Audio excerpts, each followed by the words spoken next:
This stream is powered by Melita, using Melita Gigapower Internet.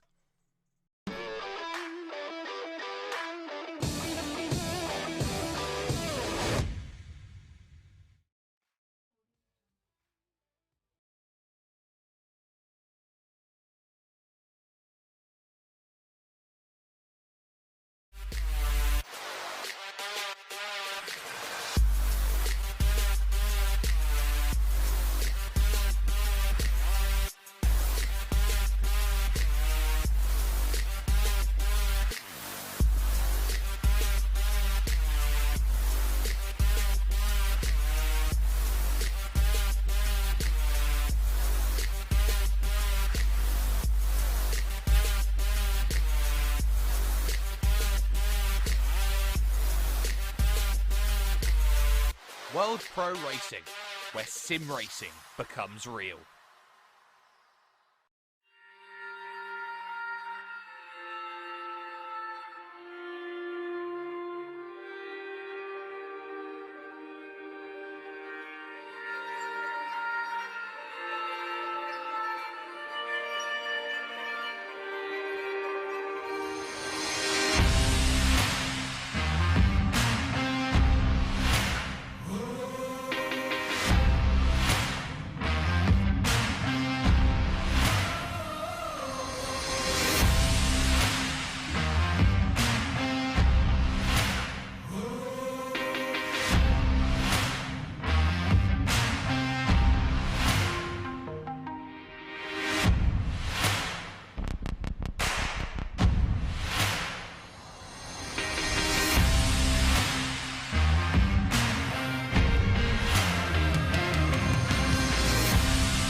For only €5 a month, experience every high-definition moment on your TV, tablet, phone or PC.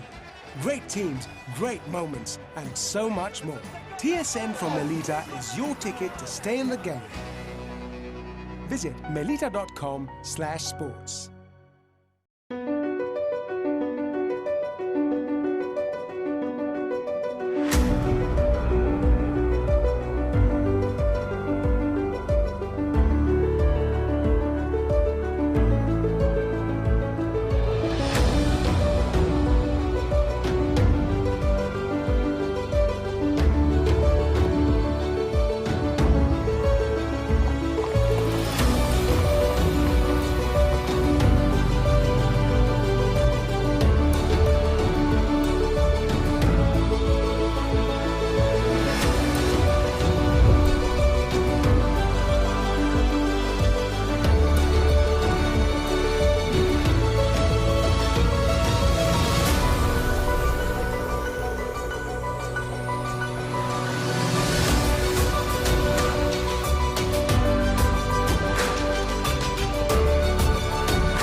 Senna was a god. No one could even dream to follow him. I'm from a very humble background. of women at that time were really difficult. This is so dangerous. You are risking not only your life, but also my life.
Wish your Wi-Fi network would just work in any room? Our new Stellar Wi-Fi is AI assisted to give you the smoothest, fastest possible Wi-Fi throughout your home. Stellar Wi-Fi, assisted by AI, exclusive to Melita. Find out more in-store or online.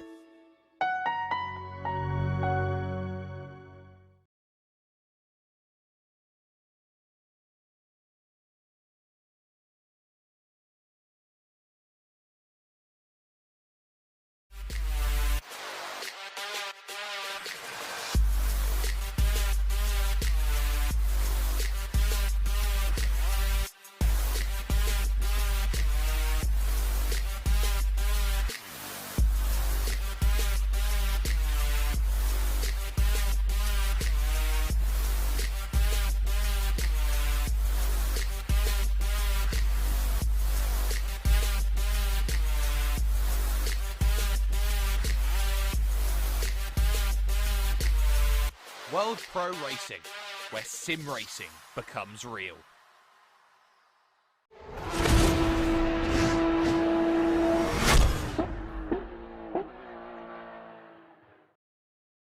Good evening, ladies and gentlemen, and welcome back to World Pro Racing. Two very familiar faces in front of you right now. Alex Goldschmidt, joined once again by my good partner in crime over in Germany. Good evening, Nico Hillebrand. How are you, my friend? Long time no see. Hey Alex, I'm doing good. I can't complain at all. And yeah, I hope you're doing good as well. And overall, I think we have a quite good thing to come back to commentating together. Yeah, it's been a while. Obviously, we didn't quite get the short straw. We actually got the first dibs on coming back in the commentary booth here on World Pro Racing. Firstly, this would not be possible once again thanks to our fantastic partners and sponsors: Gaming Mortar, Melita, who are powering the stream, Thrustmaster, GT Omega, HyperX, where we're all gamers, and AMD. Of course, we welcome our viewers on all the relevant World Pro Racing streams. Facebook, Twitch, and YouTube, along with Malta's very own TVM Sport, Motorsport.tv, and eSports Television. So, tonight we are in the home of the Cavallino Rampante, the prancing horse. We're here at Imola for what is going to be an exciting 90 minutes of Imola Ferrari challenge.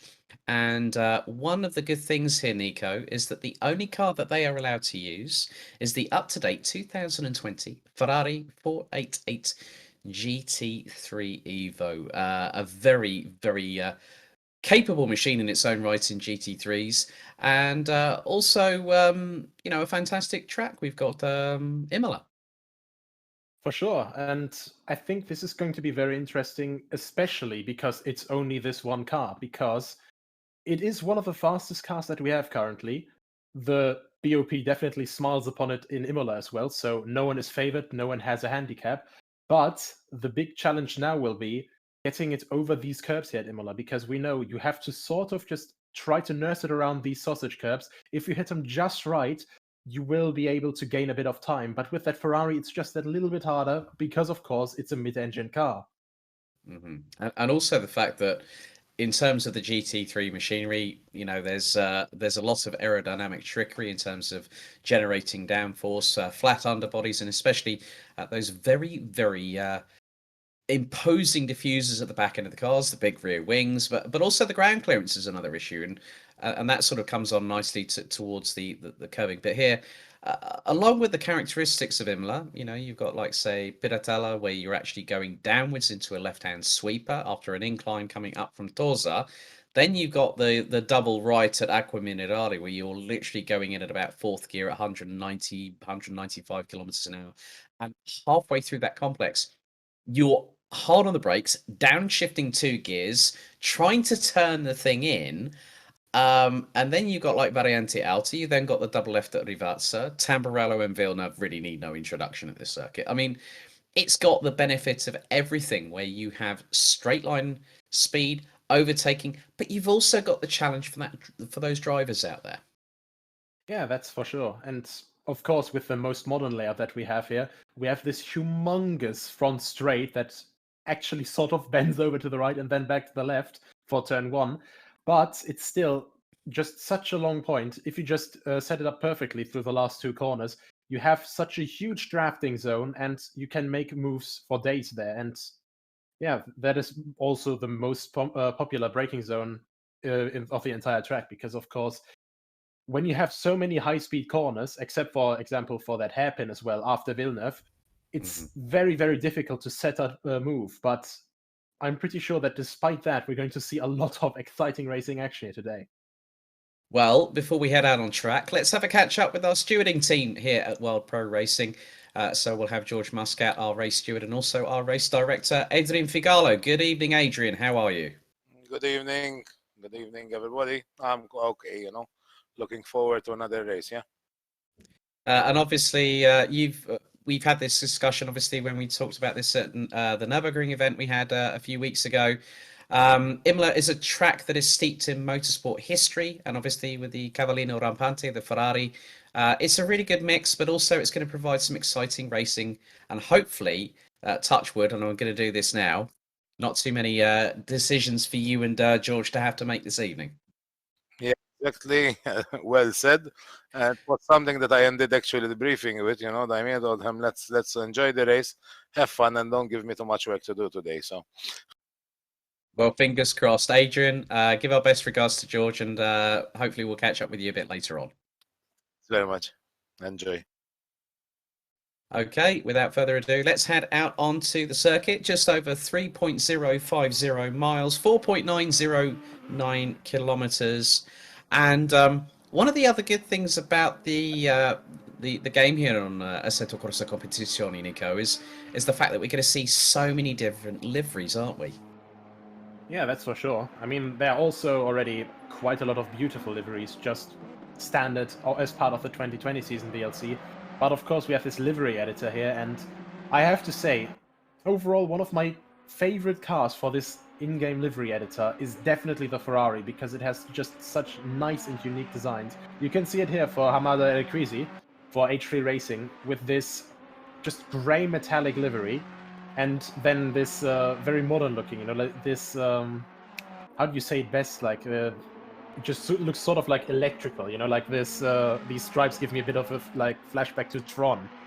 That's exact. I was just going to say, I was waiting for Tron, Clue, Kevin Flynn, maybe his son Sam would come into the mix, especially if you want to consider the film released a few years ago, Tron Legacy. But yeah, but one of the other, you know, just seeing the normal rosso color on a Ferrari, you know, or the bright yellow.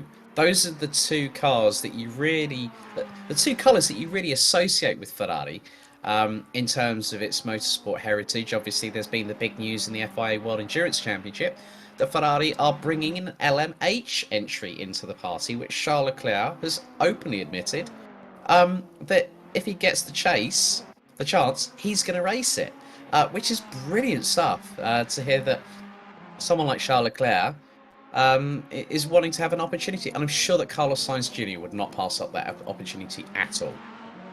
Yeah, I don't think anyone would really pass up that opportunity, but what I think the most interesting thing is, it all started last year with sim racing, with the virtual Le Mans 24 Hour, where they got their first taste into the Le Mans 24 Hours, you know, like without a bigger, you know, like real life racing experience on that. But they all, even though the race didn't go brilliantly for Ferrari in that case, you know, they all went very enthusiastically, yes, we definitely want to do this race in real life. If we have that opportunity, we definitely wouldn't pass it up. And I think, you know, someone at Ferrari, obviously they would have been planning this way before than just last year in the late year.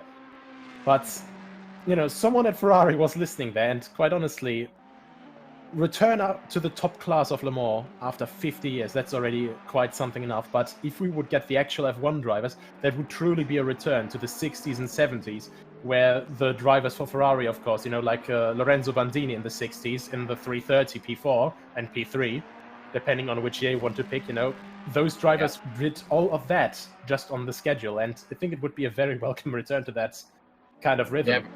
Yeah, very true. On your screens, Luke Whitehead, runner-up for Season 2 of the World Pro Racing Assetto Corsa Competizione Sprint Series in the H3 Racing number 2 Ferrari 488 GT3 Evo. 4-litre, I think, turbocharged V8, if memory serves me correctly, Nico.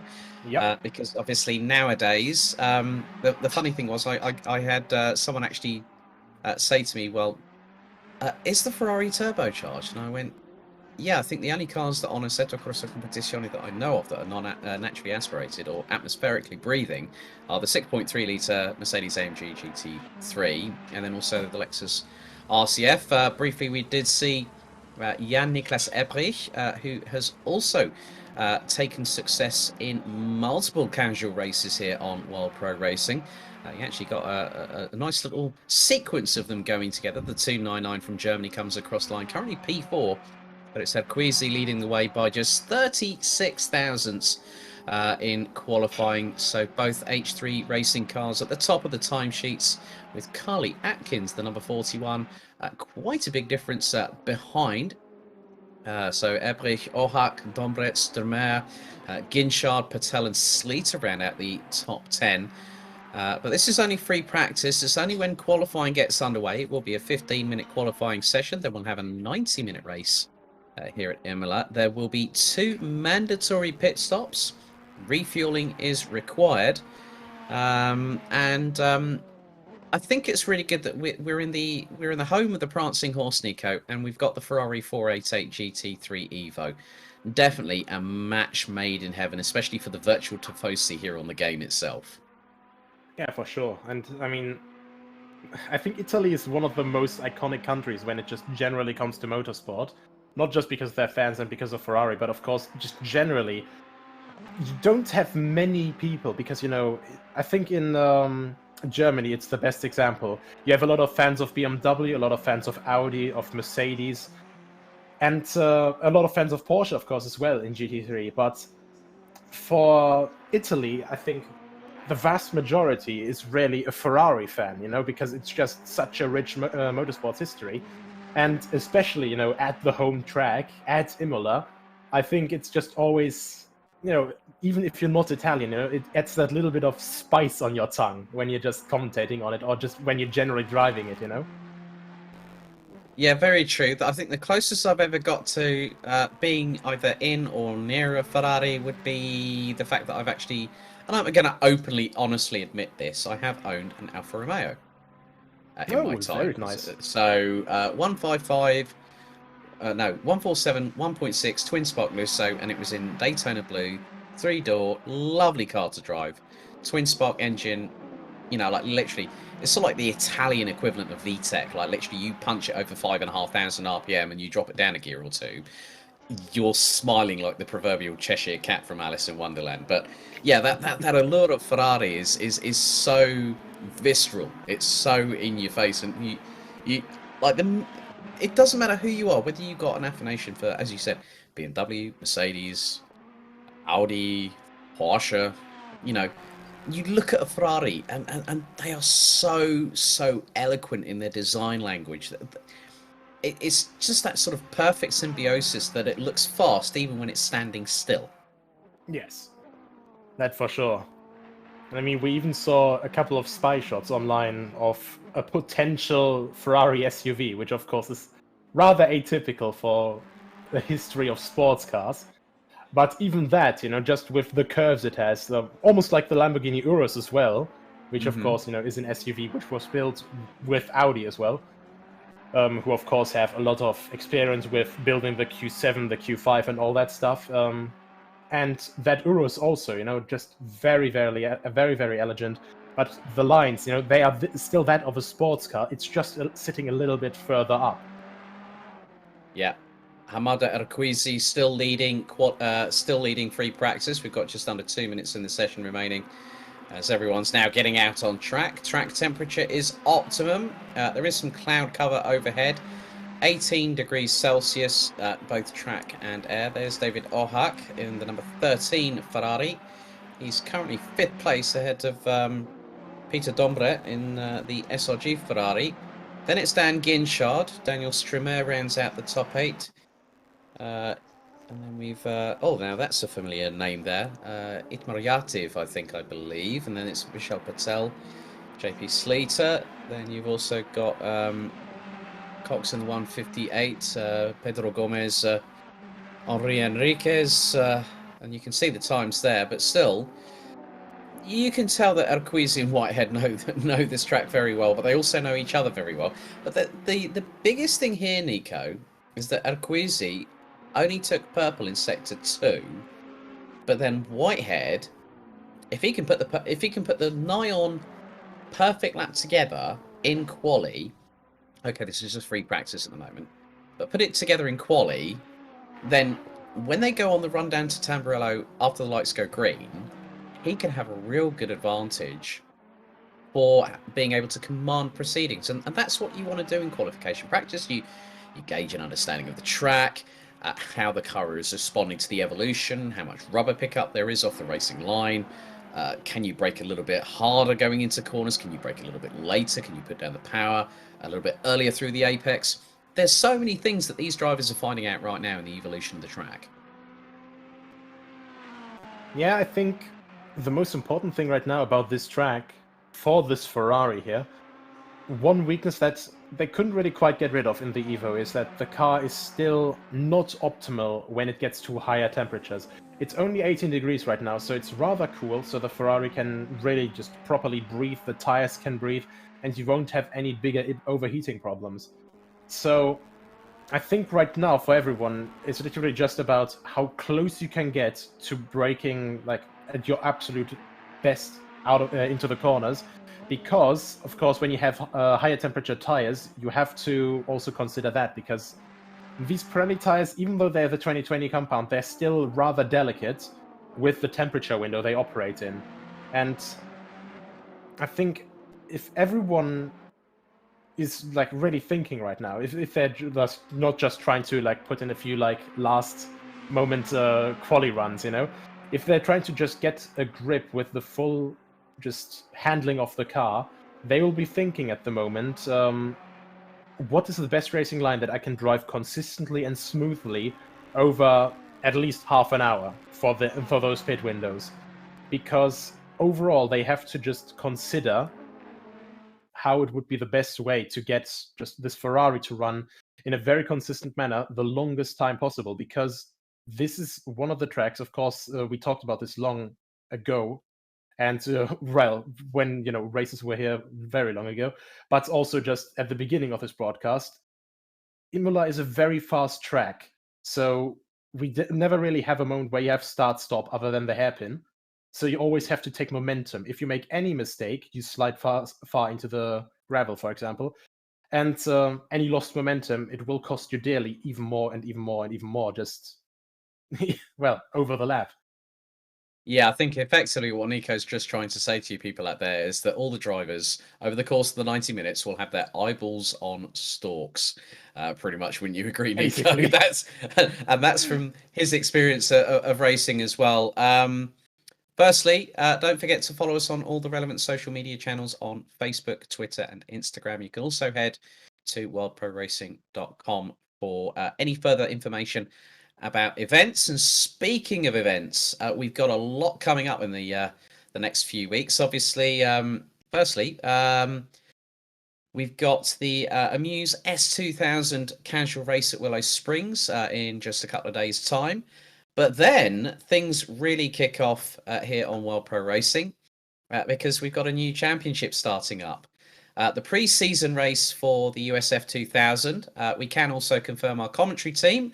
I'll be joined by Chris Buxton for the 5-round campaign, which starts on the 17th of March. We've also got the rescheduled Corvette Group 3 at Alsace Village casual race on March the 11th before the Triple Challenge on Saturday the 13th. So still quite a lot of racing still to come here, Nico, but it's really good to see that we're heading back to single-seaters because it looks like on the YouTube chat, we've got Reba saying, I'm cheering for David Ohak this evening. So please get in your thoughts on who you think is going to win the 90-minute similar Ferrari challenge here this evening on World Pro Racing. I mean, to have single-seaters back on the calendar here at World Pro Racing, we've seen it before with the Tassos F4s, because to have it as part of our remit here, wouldn't you say, Nico? I mean, I'm going to be honest. The first contact I had with World Pro Racing was basically by now ages ago, which was the Monaco Invitational at Sao Paulo on rFactor 2 in those exact USF 2000 cars. So definitely great to see those cars back, and they're just absolutely fantastic for wheel-to-wheel racing. And I'm just glad to be seeing those things return because they're just great. They are basically low downforce because they don't have that big wings, so it's not quite the level of downforce of F1, for example, but they're still light and nimble, and they just overall make for good racing. Now back to here on track, I think we have quite a few candidates actually who could finish on top of the podium here, because of course we have the H3 guys who are looking very, very strong here. But then I don't think we can count out people like Jan-Niklas Erbrich, for example. I don't think we can count out Carl Jetkens, because they not only did they just show that they already have quite good one-lap power, but they've shown over and over and over again that they've gotten so much good consistency on track that I think they're just always a valid guess for the overall win in these races. But meanwhile as well, we have some new faces around who actually got quite some attention in the last race I commentated on here, which was the Rainmaster at Barcelona race. And that was Ashton Cox. And he didn't have the outright best pace, but just through consistency and sometimes just through perfect car control when he needed it, and also just, well, good spatial awareness, he just came out of nowhere and started moving up the order, suddenly attacking for P2, for P1, just after the first couple of corners, after coming from the third or fourth row. And, you know, I think people with those little surprises, you can never really count them out. There's always gonna be a dark horse somewhere. Funny I say that, because obviously we're in the land of the prancing horse. Oh dear, the puns are going to be thick and fast this evening. Good to see a lot of chat going on YouTube. Don't forget, if you are watching on our YouTube channel, as David Ohak puts in a 1 minute 42 flat in the number 13 Ferrari. Looks like Daniel Stremer just over 4 tenths behind, and then you've got Peter Dombre just behind him, JP Slita, Kristina Bayer. We've also got Silva Permets back as well. Itmar Yativ rounds out the top 7 ahead of Portugal's Henry Enriquez. And we've also got Cornelius Yaziunas as Callie Atkins goes up into P2 on a 1 minute 42.327. Just under a shade under a tenth quicker than Daniel Stremer. Daniel Ginchard rounds out the top 4, covered by half a second, but then Vishal Patel fires a warning shot across the bow in the 95, with just over 9 minutes and 40 seconds still to go in the session. And that puts him P5. So not at all surprising, Nico, that the top 5 setting the initial pace, but David Ohak, if he's on a flyer at the moment, we're going to see him cross the line. 1 minute 41.208. He absolutely smashed that previous time by nigh on 8 tenths of a second. Wow. Well, and this is always that thing. The first couple laps, they're not going to be the fastest, because these Pirelli tires, they need maybe 1, maybe 2 sometimes laps just to get into the perfect pressure window, just to get into the perfect proper temperature window, and, you know, just to get rubbered in properly. Because we all know it, if you have brand new tires, you know, you're not going to be the fastest there. You just need to wear them in a little bit. And I think with some of these guys, and we see them, you know, now in little packs here, we see them just racing together almost, but of course they're trying to get slipstream. We will see them get faster and faster and faster, because of course I also know that Dan Ginchard, you know, one of the names that we've also seen quite far ahead for a lot of races, you know. I don't think that this is going to be his final time here. No, very true. Some of, funnily enough, I'm going to make a bit of a reference here. Some of the World Pro Racing drivers, including Luke Whitehead, including Dan Ginchard, have actually just qualified for a new championship just starting on the sim grid. I have to give them a shout out because it's the Sprint Cup, and quite a few drivers, including Sheldon Muscat, have also qualified for Season 3. So it's good. Yeah, you have. You qualified split 2 or 3, if memory serves me correctly, I believe. Yeah, split 2. We're flooding that split with our cars, with our team's cars. But it's good to see that people plying their trade here have moved up the ladder, so to speak. But still, as they say, you never forget your roots. Silva Pirmets comes across the line, 1 minute 42.615. But you said about Jan-Niklas Ebrich. He's gone P2. It's less than 700s between them as well. 60 thousandths exactly between David Ohak and Jan-Niklas Ebrich. And then look at the gap between Ebrich and Carly Atkins as Basil Davoin goes P12. My godfathers, we've only had 22 drivers. Ohak's just literally been grabbing that Cavallino Rampante by the scruff of the neck and dragging it along for the ride here at Imola. My goodness me. Yeah, I think these are still not the final times that we'll see, but the problem, of course, is as fast as Imola is, as I said, it's not easy to overtake here, and of course you also just have to look out that you get a clean lap and no traffic. And as I'm just saying that, we see Carly Atkins immediately improve by almost a second and get up to a 141.2, or actually 141.3. It's pretty good. Marcus Littlewood from Omega E Racing, a regular here on World Pro Racing. Good evening, Marcus. Hope you and your dad Stephen are keeping well. He's spectating. It's nice to see that. I mean, I always find that quite therapeutic as well in some respects. That we do all this. We are either a lot of us do a lot of racing or a lot of commentary, and you get to that point you go, I'm just going to watch for a change, and it's really, really nice to hear that the community stays together. Silver Pyramids goes P5 on that particular occasion. And there seems to be an all McLaren field. Well, yeah, I'm sure that can be arranged in some respects. And yeah, we've got to get Nathan Mifsud. It's the law. If you're a part of the team here at World Pro Racing and you do have a sim, the fortunate thing for me is I'm the odd one out because I don't have a sim. I just have a computer. I know that's no excuse. There will be some plans in the future. Maybe I might have to get some tips from you, Nico, with regards to driving. Don't know about Nathan. But I mean, now we're really getting to see a true indication of the times. Arquisi, that was actually fastest in free practice, is in the pits at the moment. We've got 5 minutes of the session left to go. Down in 11th position, nearly 2 seconds off the pace. But David Ohak's really, really come alive in this. And we normally see David either towards the middle part of the top 10 or probably in the mid-pack as the suggestions again are coming in. Marcus Littlewood is recommending the Gaeta Engineering RX3 GT3, which was based on the Lamborghini Gallardo, in the wet around the Nürburgring. That's an interesting proposition, wouldn't you say, Nico? Oh, that is definitely an interesting proposition.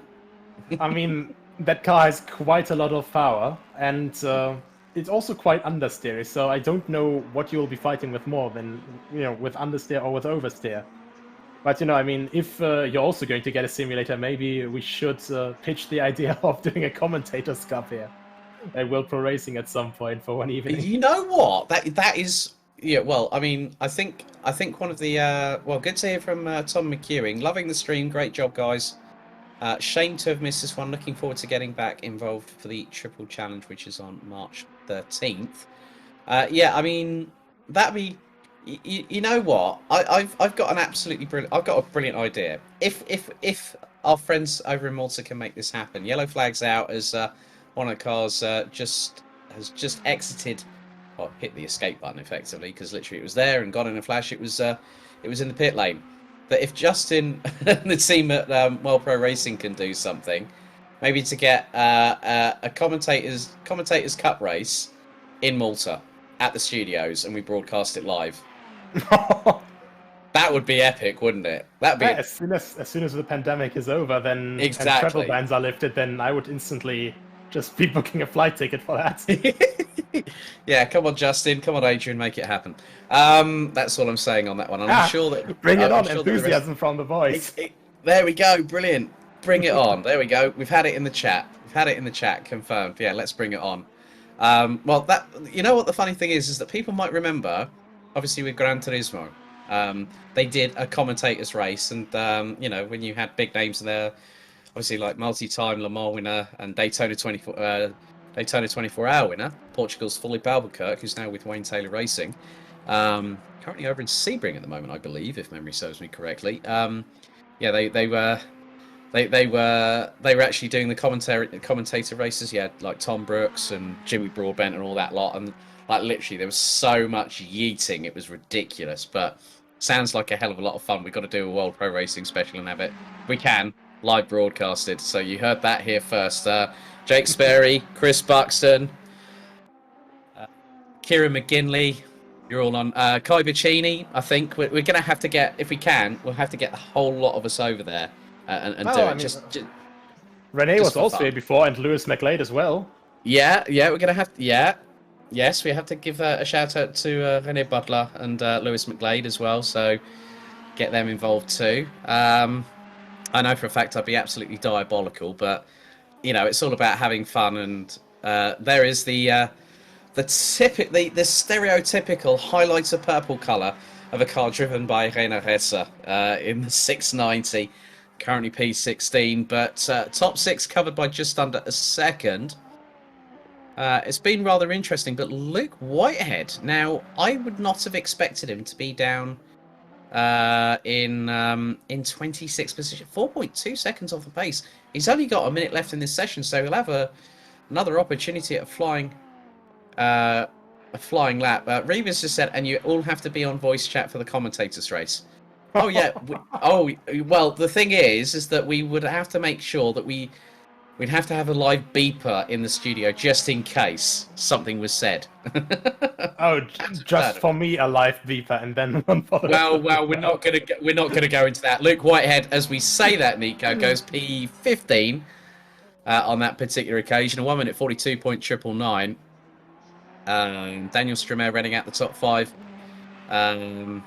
And Nathan's just gone, no need, we'll get Justin to commentate too. He doesn't do anything anyway. Oh, that's harsh words there, Nathan. The chat has rather exploded this evening here on World Pro Racing. Don't forget, you can head to worldproracing.com for all the relevant information for the events, finding out about the team, and also how you can get involved. Okay, that is it for qualifying. Checkered flag is out. David Ohak has... Kieran McGinley's chimed in. He said, we have to be commentating over our own laps. Okay, Kieran, I'm going to do one better. We each have to do a hot lap and commentate whilst we're driving it. Each of us. That's how it should be done. As Martin Alexar finishes in P26. But Nico, again, the fact now that qualifying session is done. David Ohak, I think that's his best ever qualifying position here on World Pro Racing since I joined in November of last year. That gives him a really, really good opportunity. But then you've got all these other drivers. We know what Luke Whitehead is like. He's rapid. When he gets the bit between his teeth, he's runner-up in Season 2 of the ACC Sprint Series. And he knows... We normally see him in an Audi. Now it's Ferrari only. There's some drivers up there. I mean, Dan Ginchard, he's been close to having a victory. I don't think he's had one. He's been in the top 3. So this could give him an opportunity. Mm-hmm. There's so many different factors where we don't know what's coming in the next 90 minutes. And that's what we love. Unpredictability here on World Pro Racing. Yeah, that's for sure. And especially with these 2 main pit stop windows that we also have. Oh, well, not really pit stop windows, but these mandatory pit stops that we have.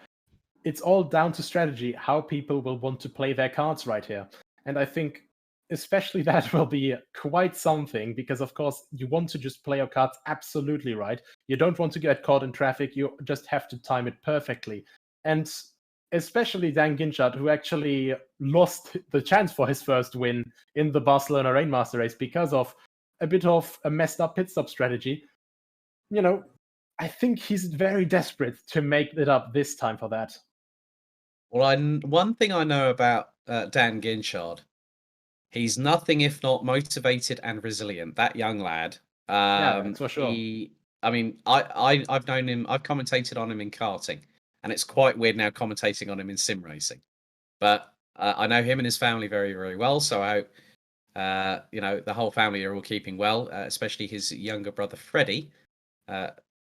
Along with that, so it just goes to show that with the fact that real life racers are having to keep themselves sharp, keep themselves match fit, ready for when things do get unlocked. Obviously, the situations in the respective territories, obviously Germany and the UK, very, very different in their lockdown release approach, sort of strategies. But it's a good teaser for seeing how they're going to be able to keep the ring rust at bay going back into real life racing, because you're working all those respective muscles. I mean, especially when and you know this yourself personally. You're working your core strength. You're also working your forearms, your upper body.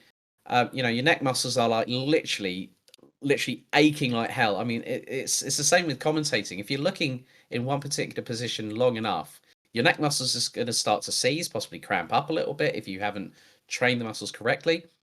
But that's how the drivers can really keep themselves sort of match fit, can't they? Yeah, for sure. And not just that, I think the biggest thing in the entire winter break and the entire pandemic break from real racing, I think a lot of real racing drivers and also just sim racers, because they do get together quite a lot actually in these breaks, because of course the real racing drivers, they want to get proper racecraft practice done as well to not get rusty with that. But Yeah. what really helps them there is to have fast people in the actual like main topic there in sim racing to actually help them get fast. And real racing drivers, they have that intuition, they have that fine feeling and that adaptability basically all the time, as far as I've seen it.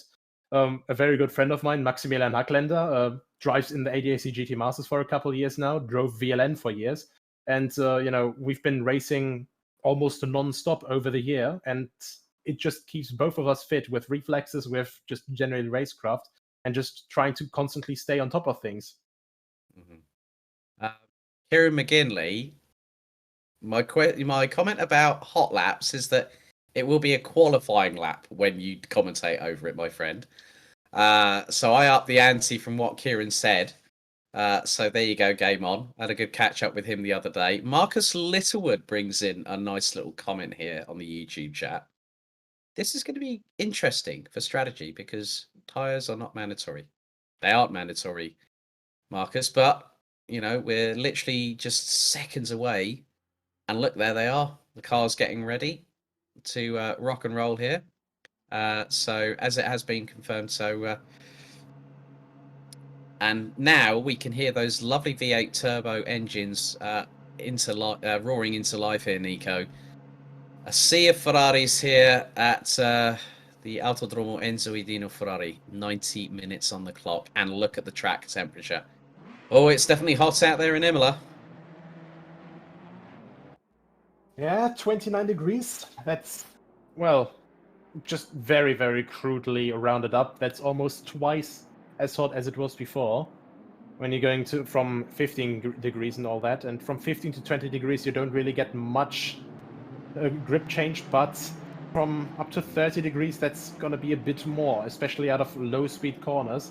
Everyone's now, of course, trying to get their brakes and tires on temperature. And that's actually a spin back there. I think that was one from the PC boys. Oh, crikey. Yeah, a bit too much warming up. Maybe a bit too overzealous on the throttle pedal there. Right, ladies and gentlemen, welcome to the World Pro Racing 90-minute Imola Ferrari Challenge. So it is David Ohak and Jan-Niklas Ebrich, followed by Carly Atkins and Daniel Ginchard. That's the top four. So are we ready? Are we steady? Now they keep us waiting. This time it is the opportunity to have a bit of bragging rights in their respective Cavallino Rampante. Green, green, green. We are off and racing. Ohak gets a good jump on Jan-Niklas Ebrich, who absolutely hammers the throttle to the floor. Carly Atkins has Daniel Ginchard just behind him, as the number 37 decides to not go for it up the inside through Tamburello. But Jan-Niklas Ebrich already feverishly. Oh, Carly Atkins trying to make it three abreast on the rundown, going through into Villeneuve. Looks to get the inside of the number 13, but had to lift out of it. So at the moment, Ohak leads from Atkins, Ebrich, Ginchard. David Strimmer is running at the top 5 in the GT Omega RPM Esports number 3 Ferrari, and then it is Dombre, Patels, Pyramids, Gomez, and then Cox. Arquizi and Whitehead already up a couple of positions at this particular moment in time. Who are you voting for tonight as Hugo Mora runs wide? That's going. Oh, that's not where you want to do it. Piratella there down into the fearsome drop down into the left-hand sweepers. Someone's trying to go around the outside and through the first part of Aqua Minerale. Oh, and he tags Davoin just up ahead. So Mora's going to get, I think, possibly the first infraction penalty from race control. Who are you voting for tonight, ladies and gentlemen? Please put them into the respective chats. But Nico, nearly at the end of lap 1, we've had a lot of clean racing, but also we've had a few moments that people would, I think, like to forget. Yeah, that's for sure. And I think, oh, Jesus Christ, it's going to get very close there. But no, well, just a little bit of contact there. And I think actually a lot of people I think they're just trying very, very hard to get established in their current positions right now. That is Vishal Patel, who's actually moved up a few spots right next to Dom Brett now, who's making his way around the outside. And this is just the thing about Imola. It's very hard to race properly, like just completely risk-free, because you want to get as far on the inside on the curb, but look at these little yellow, well, sausages there, the sausage curbs. They really throw you off. If you hit them wrong, you're going to go straight. And if there's a car on your outside, that car will basically just go off. Yeah, and then the two words that most people will probably say if they were Italian would be Mamma Mia. As soon as you'd have a moment. Oh, there is a moment! Oh, that's Gomez involved. Dombre, I think, might have been involved. Whitehead, I think, got through there scot-free. Oh, my... And that was coming out of Toza. Oh, my goodness me. But David Ohak still leads, but it's Atkins and Ebrich. These three are covered by just over 0.7 of a second, but that was a major moment. So Gomez drops down the order like the proverbial pebble thrown into a pond. But Ohak's doing really well at the moment. We're on lap number 2. Atkins trying to do his best to get past, but his mistake through Variante Alta. And that was a great bit of manoeuvring from Jan-Niklas Ebrich. He was just sort of putting a bit of pressure there. We're going to go to a replay, I believe. Now, this is Gomez. He's got Dombre, I think, just up ahead. So just come through. Now in towards Toza. And what's Gomez done here? Oh, he's gone he's gone barreling in. And, great avoidance by Luke Whitehead just to keep it out of the way. And, yeah, Gomez's car, the rear end hits the barriers.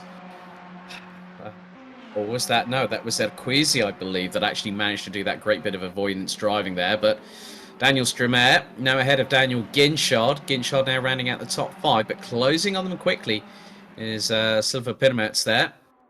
And Camille De Bastiani, who we've seen here before, saying that Davoin got completely wrecked. Yep.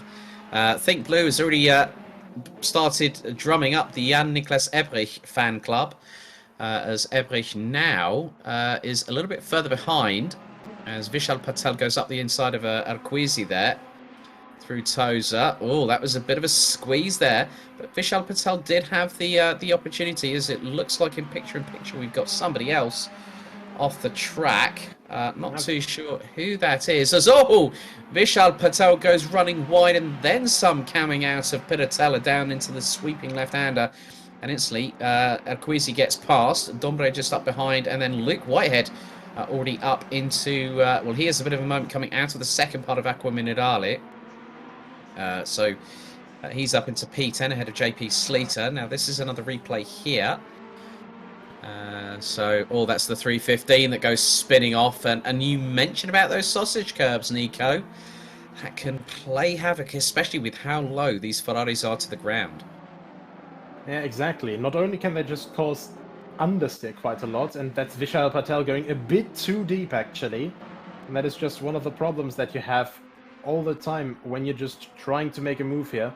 The cars, of course, they have a bit of trouble slowing down, and next to the line here, next to the racing line, you have a lot of marbles. You can see it on the right there, you can see it later on the left of the track.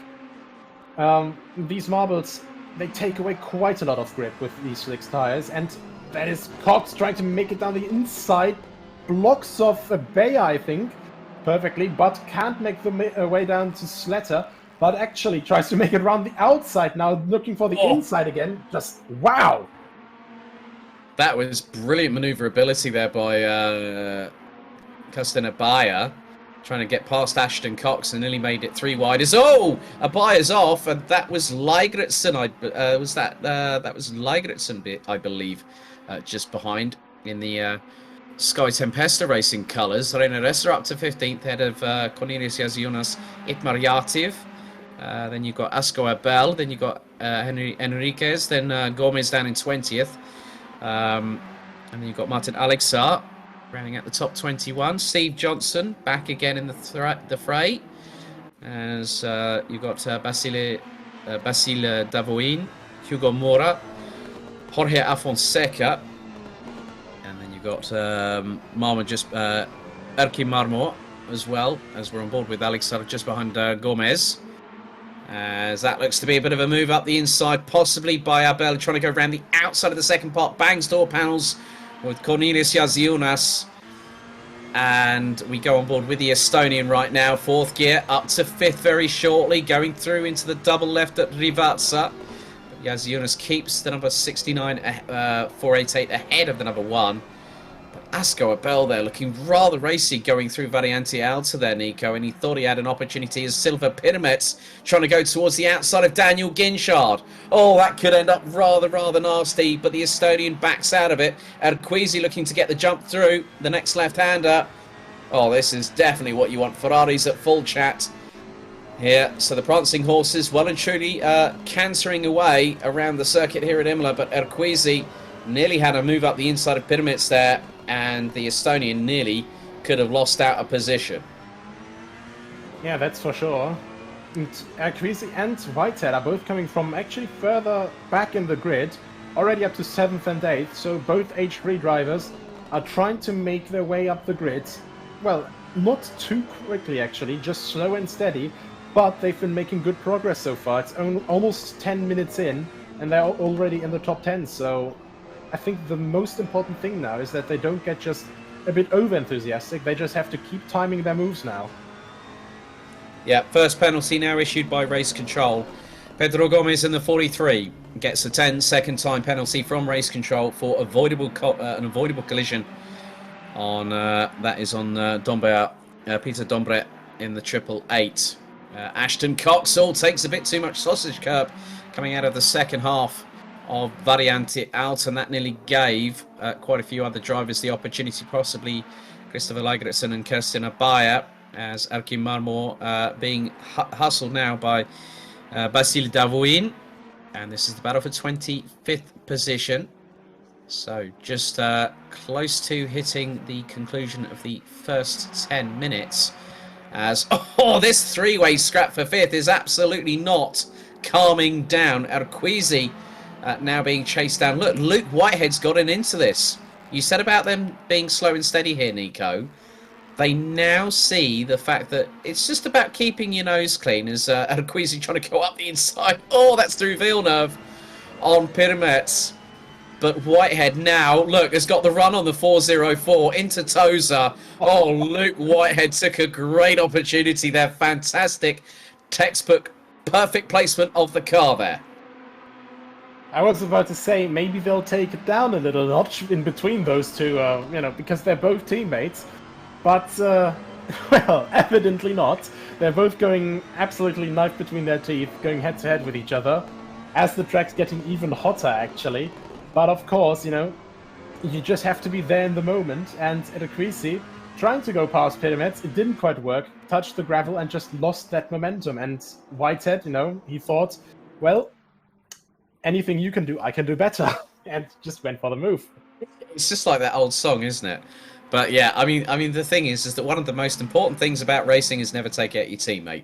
And so I would have thought that Erquisi, they're still going. Oh my goodness me, Luke Whitehead, absolutely animalistic in terms of his controlled aggression.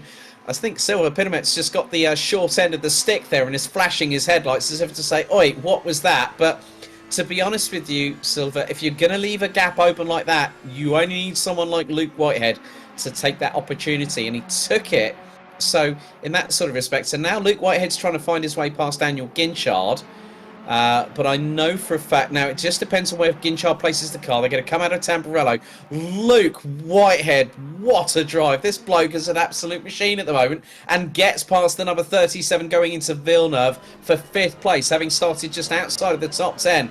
So Luke Whitehead is on absolute fire right now. And about 2 seconds up the... Well, no, I don't think that's even that now. I think that... Strimaire isn't nearly 2.1 seconds. I think it's about 1.5 seconds or something like that. There's Strimaire now. And now coming through into Piratella and then into the double right at Aqua Minerale. But Whitehead, what's the gap between them? Well, it's 2.1 seconds. But the good thing is that Whitehead's now got clean air. He can now use that to his advantage here in this Ferrari, wouldn't you say, Nico? Yeah, for sure. I think the Ferrari, one of the most aerodynamically efficient cars, because it just has such a big diffuser. It runs for almost half the length of the car, I think I heard Nicky Team say once. You know, you really need clean air with it to make it work to its full potential.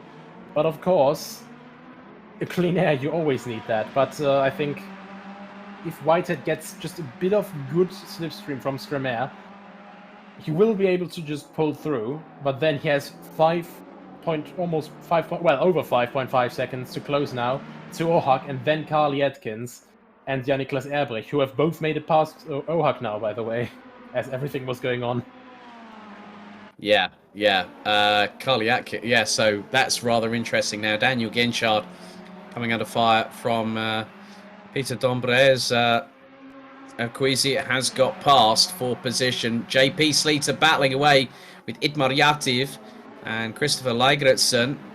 Now this is over the battle for P14, I believe.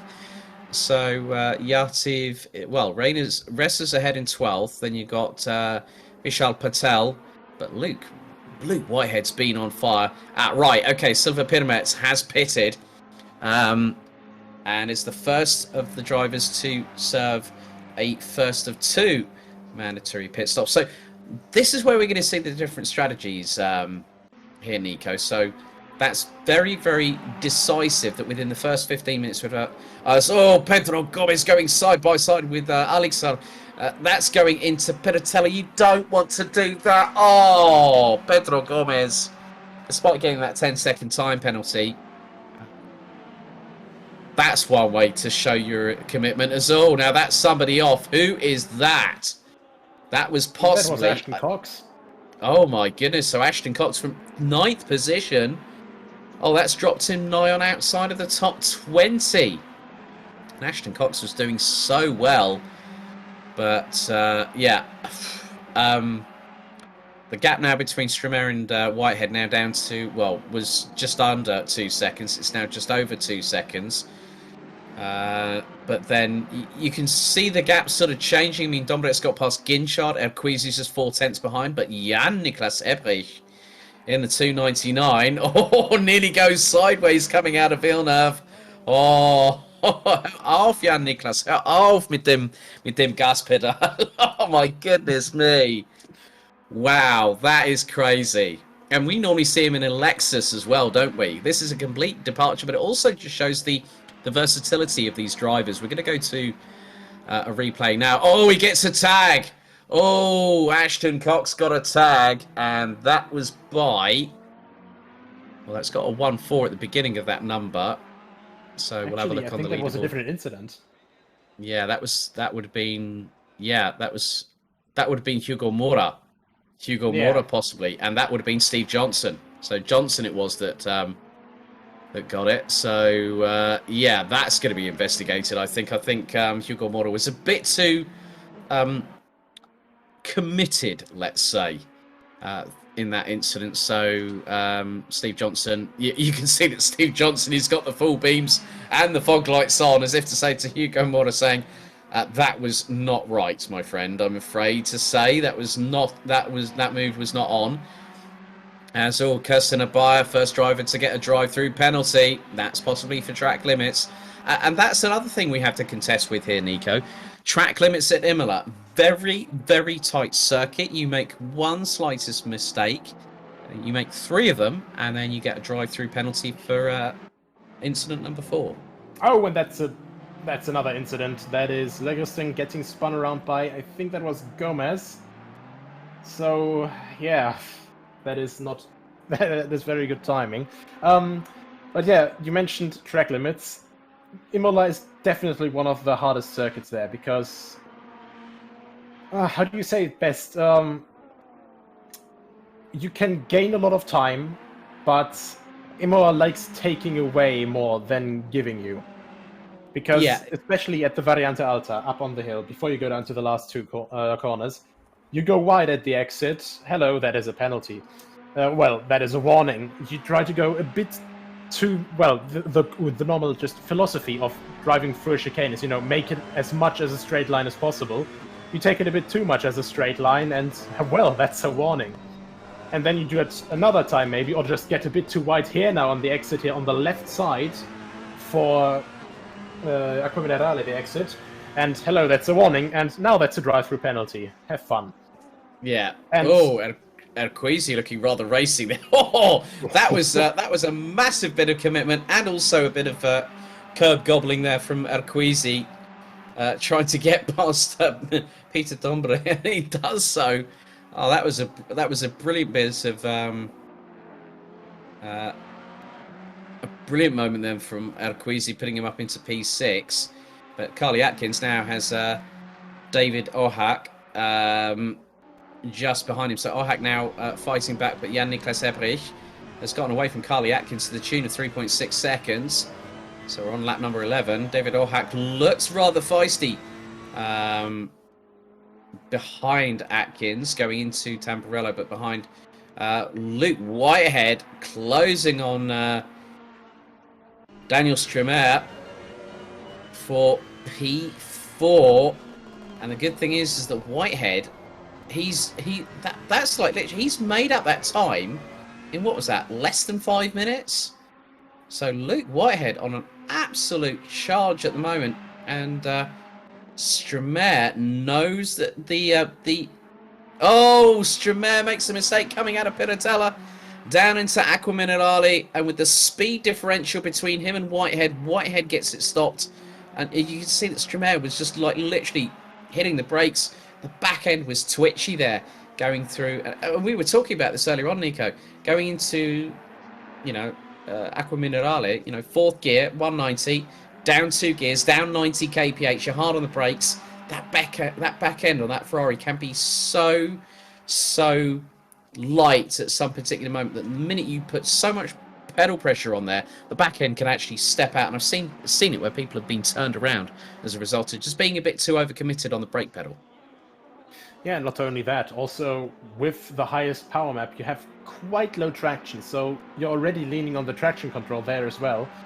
So this is definitely not an easy car to drive fast. So I think people will really have to watch out how they will go about in the entirety of this race, because as we also established earlier, with help of Marcus Littlewood in the chat, we don't think that tire changes are mandatory in these pit stops, so people will have plenty of opportunity to do different strategies here.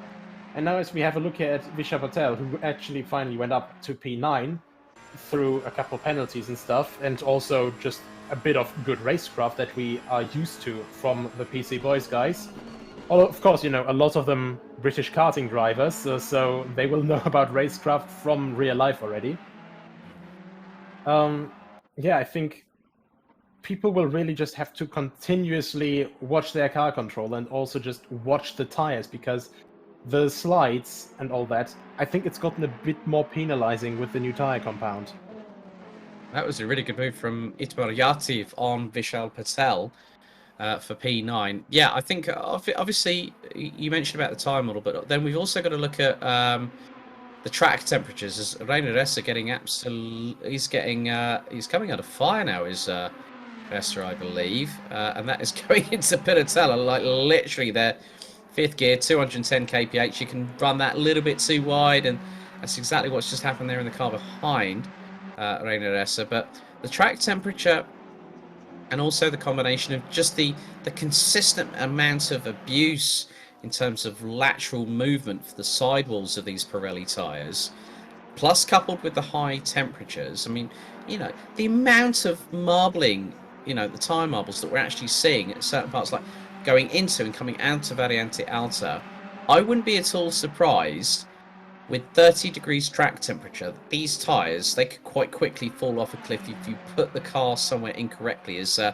Peter Dombre has got past Dan Ginchard for P7 in the run down to Tamburello. But that could be another contributing factor, that drivers, okay, they know that they can actually refuel, but someone might decide to literally go, well, if I'm going to refuel, I'm also going to take tyres, because they'll want to have their weapons sharp on these cars. And you said about the fact that they're quick, but mid-engine, rear-wheel drive, the back tyres are going to suffer more than the fronts. That's for sure, but then the problem is, Are you going to try and do that extra bit of danger and just also try to go for one entire set for the entire race and then risk having a bit of a spin? But then you have to also consider you don't have to refuel that much this entire race, so maybe you save 20, maybe even if you instead go with a strategy for tire change in every pit stop, you would change, you would save almost 40 seconds. Because refueling, I think, in the amounts that we need at the moment is around 10 seconds for half an hour, or 10-15 seconds. So overall, we'd look at 30 to 40 seconds time gained. But then you have to think, is it actually worth it with how the tires are actually dropping off right now? And speaking of dropping off, we saw one driver in the qualifying session, but he didn't start the race because his PC dropped off, and that is Dan Hackett. And he also wrote about that in the YouTube chat already. He's going to kick his PC. Yeah, and in the meantime, David Ohak did an absolutely brilliant job going up the inside of Carly Atkins, going through into Rivazza to now take second position. But Jan-Niklas Ebrich has nearly a 5-second advantage up the road after just about 23 minutes of this race completed so far. Bit of a moment there for Carly Atkins going out of Villeneuve, but he keeps it back together there, going through the left-hander at Toza. So what we'll try and do is let's see if we can actually go on board. Let's go on board if we can with Luke Whitehead in the number 2, who's actually behind Carly Atkins. Let's see if we can get an onboard with him. Let's go on board for pretty much a lap here, so you can actually see the gear change. So yeah, literally the amount of speed that Luke Whitehead just literally burned off with the brakes there. That was around about 80 to 85 kph. Going through into Acqua Minerale. Now in the run-up to Variante Alta, down from 4th into 2nd. Well, actually, first gear. And just the noise that you can hear from this 4-litre V8 turbocharged engine pushing out. It's just around about sort of 550 brake horsepower. And you can now see that whilst Ohak and Atkins are battling, Luke Whitehead was effectively now down by 6/10. So Luke Whitehead is absolutely flying right now, and you can see that there is a time counter down in the left-hand bottom corner of that 1 minute 42.1 for Whitehead. Gap now down to 8/10. Look, he's half that. He's taken out in the last 2 laps there, Nico. That is well over 1.2 seconds. Luke Whitehead on an absolute flyer. Yeah, that's for sure. But overall, I think he and his team, H3 Racing, they have a quite good grip on how this car works. They drove it just over a week ago at the RCI 24 Hours of Kyalami in the Invitational split, and that car there, it looked absolutely planted as well, so it always helps if you have an understanding of the car. There's always some time to be gained just with a little bit of different damper settings, and as it looks here, for him it absolutely sits perfectly on the brakes. So I think you just optimize it on braking and also just keeping the car stable in the entire process under braking, because we saw last lap, as we come to the Variante Alta again, he just power slided it a little bit out of that corner, but it was just perfectly sorted for that corner there then.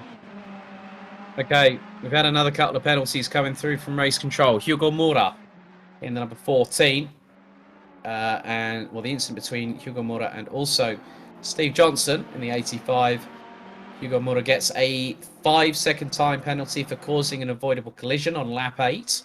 Then the following lap, well, Pedro Gomez's race has gone from bad to worse. He's got a drive-through penalty for causing an avoidable collision with Christopher Lagertsen in the number 92. Luke Whitehead now is on the verge of getting past Carly Atkins through into Tamburello. Oh, bit of a lag spike there from Carly Atkins. But Luke Whitehead still makes it through. And that makes him, I think he started, if memory serves me correctly, he started around P13, P14. Oh, is that Ohak? Oh, that's Ohak. So Ohak's down into 4th place. Oh, my goodness me. Luke Whitehead is now going to start chasing down Jan-Niklas Ebrich. Lap number 16, and there is Ebrich. Oh, well, this has changed things quite dramatically. Now, I wonder what happened to Ohak. Now, So I think what we're going to do, first of all, let's have a look at Luke Whitehead's start at the beginning of this race, just under 27 minutes ago, because this guy's been on absolute fire tonight. Okay, right. Now they start building the speed. Lights go green. Okay, now this isn't Tamburello. Watch, he's going to try and go to the outside. So P15, okay, he's going to try and get past Hugo Mora. As Arquizi takes a little bit of a shortcut. Nearly goes 3 abreast coming out of Tamburello. As someone goes exiting state, that was Reiner Hesse going off to the right-hand side and rally crossing. He gets up, so Whitehead gets up the inside of Arquizi. That's through Villeneuve. And oh, look at that! That was a hell of a dive to the inside there by Luke Whitehead. Oh my goodness me! But P15, he's made up 13 places in what's that? Less than 28 minutes. David Ohak is now pitted. So wow, Luke Whitehead. I think that Jan-Niklas Ebrich is hearing the Jaws music in his earphones right now. Because he'll know where Luke Whitehead is. And Ebrich has been running in the 143.0s. Whitehead's been running in the low 142s. And that gap's already down to 6.4 seconds. So, yeah, Ebrich, I think is... You know, when you think about it, you could possibly call that maybe a bit of a bigger fuel load for Jan-Niklas Ebrich. I think he's looking to put the first stint in a little bit longer, then maybe go for 2 shorter stints. So he doesn't have to refuel so much, which I think would be a rather shrewd call there, wouldn't you say, Nico? I think it would be a quite good call, actually, because I know Jan-Niklas, he normally tries to go for a bit of a longer run at the start, you know, just to have a bit more dynamic in it. And one thing that's actually really saving his back right now, one thing that is probably a bit of solace for him, just to keep in the back of his mind, he's already starting to lap a bunch of back markers, and there was actually, I think, a spin from one of the back markers as I saw a little yellow flag flash up for a moment just ahead of Luke Whitehead. If you just place yourself correctly with these back markers and just, you know, wait for the right time to come and get lucky with the positioning when you catch the back markers, I think that's where you can win a lot of time, but also if you just get them in the middle sector, for example at Acqua Minerale, you will lose quite a lot of time. Okay. Well, we're fast approaching the end of the first half an hour here at the 90 minutes of Imola Ferrari Challenge here on World Pro Racing with Alex Goldschmidt and Nico Hildbrandt, your official commentators. I think what we're going to do now is head back to the race direction room at World Pro Racing, see how things are getting on for Adrian Figallo and George Muscat. So let's head back down there now if we can. Adrian, firstly, it looks like one particular driver standing out for me is Pedro Gomez, the number 43. 2 incidents, but obviously with the contact between him and Christopher Ligretson, very, very well warranted, I think. How are things down in race control and race stewarding? Has it been quite busy in comparison to what we've had before? Well, it's busy. Actually, yes, what you're saying. I'm just reviewing now another incident by Gomez. So, yeah, we keep ourselves quite busy here. Some incidents here and there. I should say overall it's more quiet than some other races that could be also shorter races, and you've got some more intense racing inside you. And obviously, another question I wanted to ask, you're a big part of the team here at World Pro Racing with regards to not only the stewarding. How much does it mean to you to be able to give back to those that want to understand what you and George do on a regular basis? How much does that mean to you personally?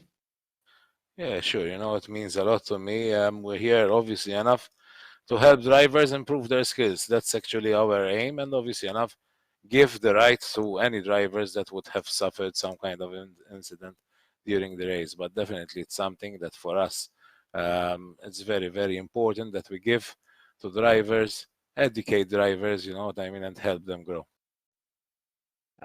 Also, one final question, actually, Adrian, is that the adjudication room where you and George are reviewing and making all the decisions will not only be used for the races here on World Pro Racing, but also for as a simulation and development center. What can you tell us about this at this particular moment in time? Yeah, sure. Obviously enough, very soon our center will be ready, and this room will obviously serve another purpose, which will actually be a full telemetry room, monitoring all the simulators, actually the other 17 simulators we're going to have just behind us. That sounds rather impressive. Hopefully when this pandemic's over, I'll be able to come over and visit you guys over at World Pro Racing in Malta and get a real feel for it and understand exactly what it means. So Adrian, wish you all the best, and hopefully we'll catch up a little bit later on. Sure, thanks very much, and obviously looking forward to see you here. Yeah, definitely looking forward to it as well. So well, now if we can head over to our race steward, George Muscat. George, can you hear us? Good evening.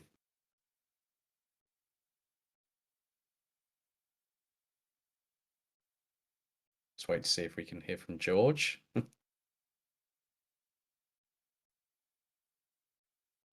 So lots of developments over at World Pro Racing. Obviously, that's the hub of the centre. You can actually see on the right-hand side. Well, we'll actually go back onto the circuit. So it looks like well, hopefully, let's just go to. I think we've got a replay coming up now. So if our broadcast director can facilitate us with that now. We've got JP Sleater battling away with Heino Hessa. Now we're going to go to a replay. Now this is the 158. Now this is coming out of Piratella down into, this is Ashton Cox. Down into Aquaminid. Oh my goodness me. Oh, that's a heart in the mouth moment there, Nico. Right smack in the middle of Aquaminid Ali. And I said about this earlier, didn't I? That back end can go really, really light, especially when you hit the brake pedal a bit too overzealous like. And Ashton Cox found out the hard way, didn't he? Yeah, that's for sure. Made his way from P9 down to P16 with that, and a few incidents that he actually got caught up in right after that. But yeah, you could see it just at the beginning as he was turning in, a bit too late on the brakes. Ran gets light, he tries to catch it, and then there was just a second bit of a pendulum just coming from the second bit of rotation, and you just can't catch that. The car's basically 50-50 weight balance almost, so once the weight is gone from one of the sides, it's just so difficult to catch that. Yeah, Jorge Afonseca again, not having a great race. David O'Haka. Acquisi has now pitted for the first time. All drivers have to make a mandatory 2 pit stops. Refueling is required. Even if they put in a litre or 2, that will keep them in the pit box probably a couple of seconds at the very least. So Jorge Afonseca keeping out of the way. So Johnson, Alexar, Ligritz and Strimer, they've pitted as well. Pirmets was actually the first driver to pit this evening. So Silva Pirmets in the 66 running in P13 at the moment. And you can now see some of the cars. It's a 50 km/h speed limit. Okay. Oh, now we've just had another penalty. Gomez. 3 strikes, my friend. Oh my goodness me. Pedro Gomez has had a 10-second stop-go penalty given to him for an incident on Martin Alexar on lap number 16.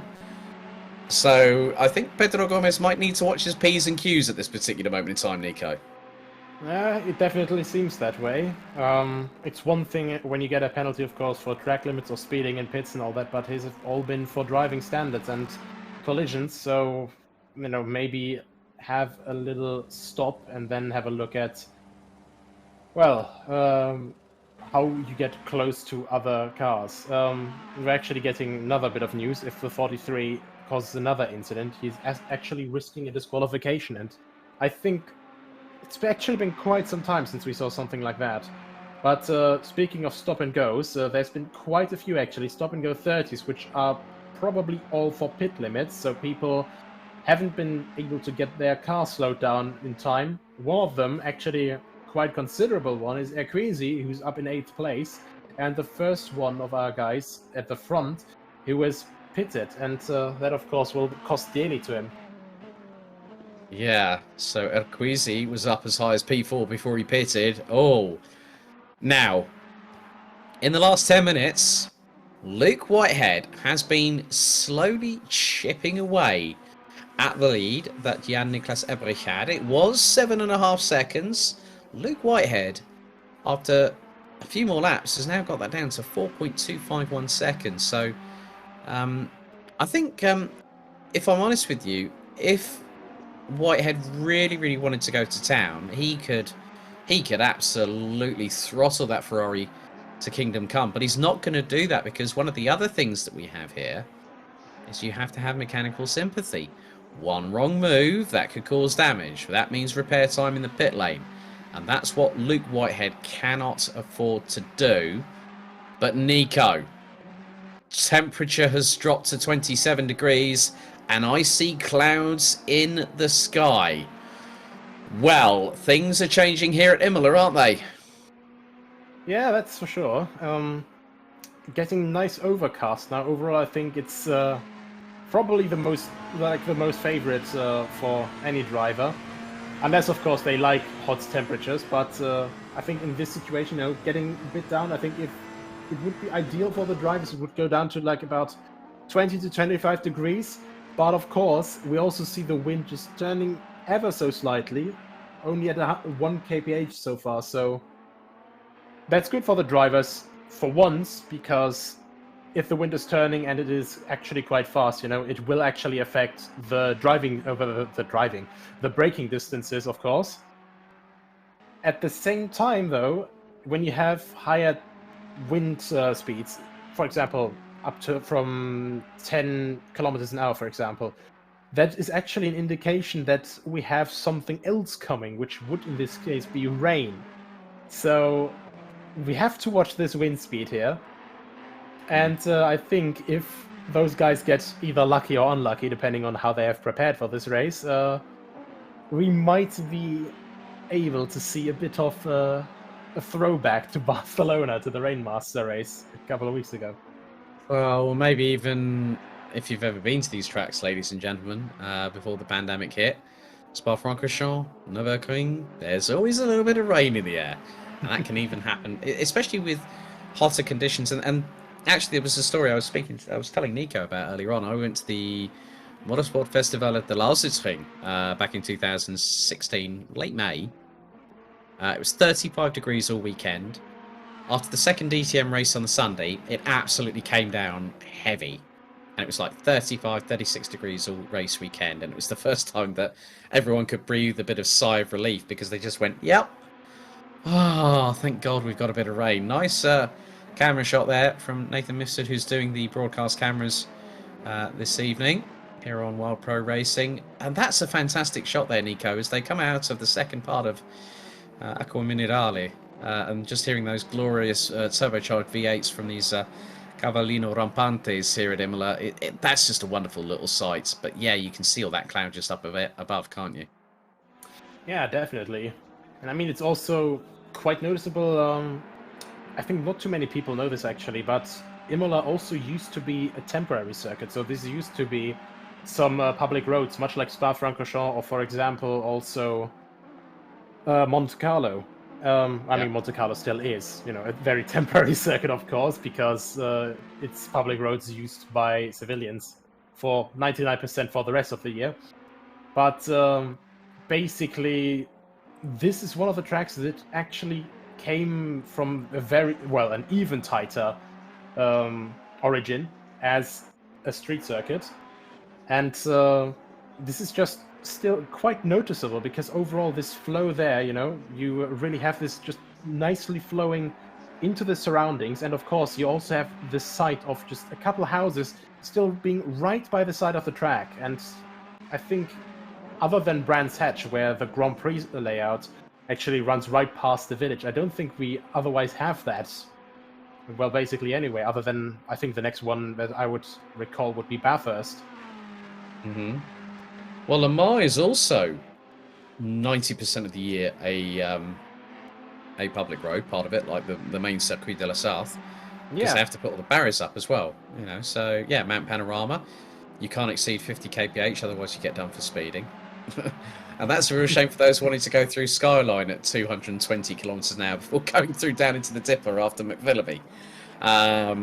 But yeah, it's been a rather interesting race so far. We're fast approaching the halfway point of this. Jan-Niklas Ebrich continues to lead, but Luke Whitehead on an absolute charge so far. It was 4.2 seconds just a couple of moments ago. It's now down to 2.7. But the biggest thing here, Nico, we're on lap number 25 of this race. The biggest thing that Jan-Niklas Ebrich has got against him is backmarker traffic now, again. Yeah, it's just always quite difficult to completely accurately gauge it. And I think that is one thing that he's, waiting for right now. I think he wants to get the backmarker traffic right now, but then have more control over when he has to pit. Because, of course, if you have to pit, you know, you don't really get any dynamics. You're completely reliant on where you come out. So I think right now he's just trying to stretch it a little bit. He just went past another backmarker there, and right behind him you can already see Whitehead. But yeah, still staying out there. You see it still, like, even though we're already basically halfway through the race, I think he's definitely going to come in for some tires, because on the Ferrari, you really have to just look out for the tires. So I think right now it's really just a race of attrition for Jan-Niklas Ebrich to run to that pit stop and then try to nurse the car home. Well, with that being said, we're going to go to a commercial break here on World Pro Racing. Myself, Alex Goldschmidt, and Nico Hillebrand will be back in just a couple of moments' time.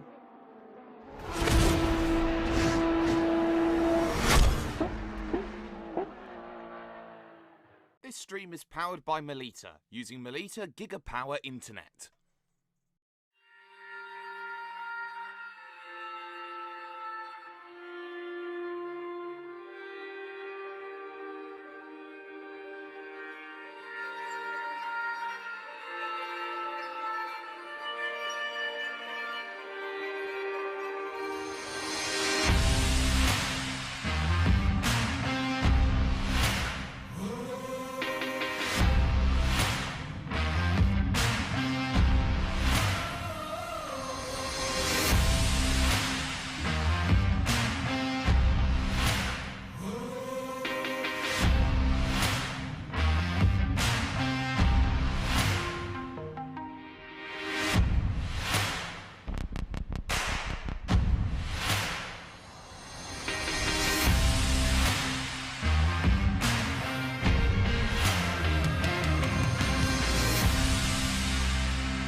Wish your Wi-Fi network would just work in any room?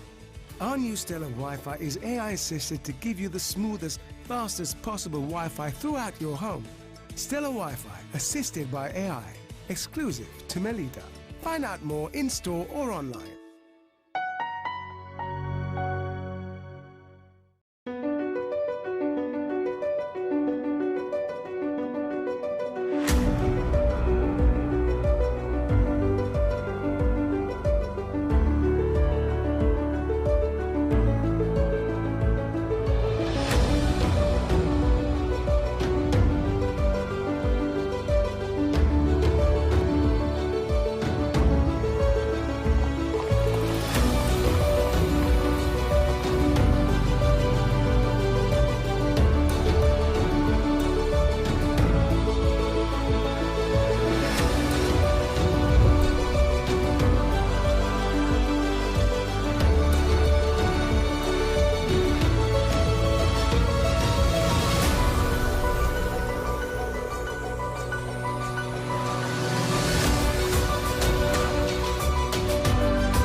welcome back to continuing coverage of the 90 minutes of Imola Ferrari Challenge here on World Pro Racing. Alex Goldschmidt and Nico Hilbrand here with you once again. And as you can see, beautiful skyline shot there, Nico. But obviously, there's something rather foreboding in the air. And track temperature, it seems to be dropping a bit. But first thing that I've seen, Arquizi, Alexa and Abel have done all their mandatory pit stops. Arquizi's in the pits, but the wind has picked up. And you said about the wind picking up, and if that does happen, we normally know what comes with wind is rain. And I think especially Arquizi will be sweating a lot here, so he won't just be getting wet from the rain. Because, of course, just having gotten the second pit stop out of the way, technically you don't have a reason to go back in. And, of course, that is not quite the best moment there, because now he basically made one of his pit stops useless. Because if it starts raining, of course, you have to look out how hard it rains. If it rains hard enough, you'll have to go back in for wet tires. Yeah. Yeah, and the thing is, that's going to give so many people the advantage. David Ohak's now pitted for the second and final time. Well, in terms of the mandatory pit stops. But let's see if we can, with just over 39 minutes of this race remaining. Let's have a look at the leaderboard. Well, JP Sleater still on 2 pit stops remaining. Jan-Niklas Ebrich is about a second adrift. So JP Sleater doing the very, very long first stint. Luke Whitehead is a little bit further behind, about 6.2 seconds behind the German. Carly Atkins, Peter Dombret, and then also Dan Ginchard round out the top 6. Good work by Itmar Yativ at the moment, up to P7. Silva Pyramids, David Ohak, our pole sitter in 9th. Ashton Cox, Reina Hessa, Vishal Patel, Henry Henriquez, and you've also got Basil Davouin and Christopher Ligretson rounding out the top 15. So that's how they stand at the moment. Cornelius Jonas rounding out the top 24. But Luke Whitehead has got that gap down again. And look, he's running in the low 142s. The pace that we've got from Luke Whitehead started P15 on the grid, now back up to P3 after his first mandatory pit stop. He's really put himself in contention here, Nico. One thing noticeable though, he lost about 3 to 4 seconds on that last pit stop. So we have to think maybe Erbrich will be able to stay ahead just through that little strategy, as we said, you know, starting with a little bit heavier car, but then having a lower pit stop time. So it's really something that'll really just... We'll have to look how it ends, you know. What will end first? Erbrich's consistency, Whitehead's pace, or maybe the race. Or will something else come into it? But the sunshine looks to be coming back out again a little bit through the clouds. But that doesn't mean we're out of the woods yet for that possibility, that maybe potential of maybe a little bit of rain, maybe even a small small splatter of rain. But we've seen it here before in Assetto Corsa Competizione, Nico, that I've seen optimal tracks go from optimal to greasy within 45 seconds of rain hitting. That's how quickly it can change the dynamic of a circuit. Yeah, and that is definitely just one of the big things that you have to really get to know, you know. It's all about track knowledge from track to track, because some tracks, they just... how do you say it best? I think the best example would be the resurfacing of Indianapolis, just already ages ago, almost 20 years ago by now. Makes me feel quite old when I say it like that. But basically, you know, just to be able to know that track surface. In this case, Bridgestone was able to know it because obviously they have their outlier Firestone, which could get data with the IndyCar series. And Michelin just wasn't able to get any data, wasn't able to adjust tires for the F1 season there. And yeah, in the end, it was a race held by 6 cars, which were all on Bridgestone tires. Nathan Mifsud's saying, but the question we are all asking, where is the rain? We want rain. Well, have you been doing your Gene Kelly dance from Singing in the Rain, Nathan? That's my biggest question. Have you been doing that, my friend? But look, JP Sleater has dropped off a cliff. He's done, well, he's lost big time to Jan-Niklas Ebrich. Sleater was leading, but he's still got 2 pit stops. He's done the very, very long first stint. Oh, he's brimmed the tank on that Ferrari. And those tyres must be dropping off a cliff because Luke Whitehead, who's about 2 seconds, is a little bit of a moment there for Jan-Niklas Ebrich.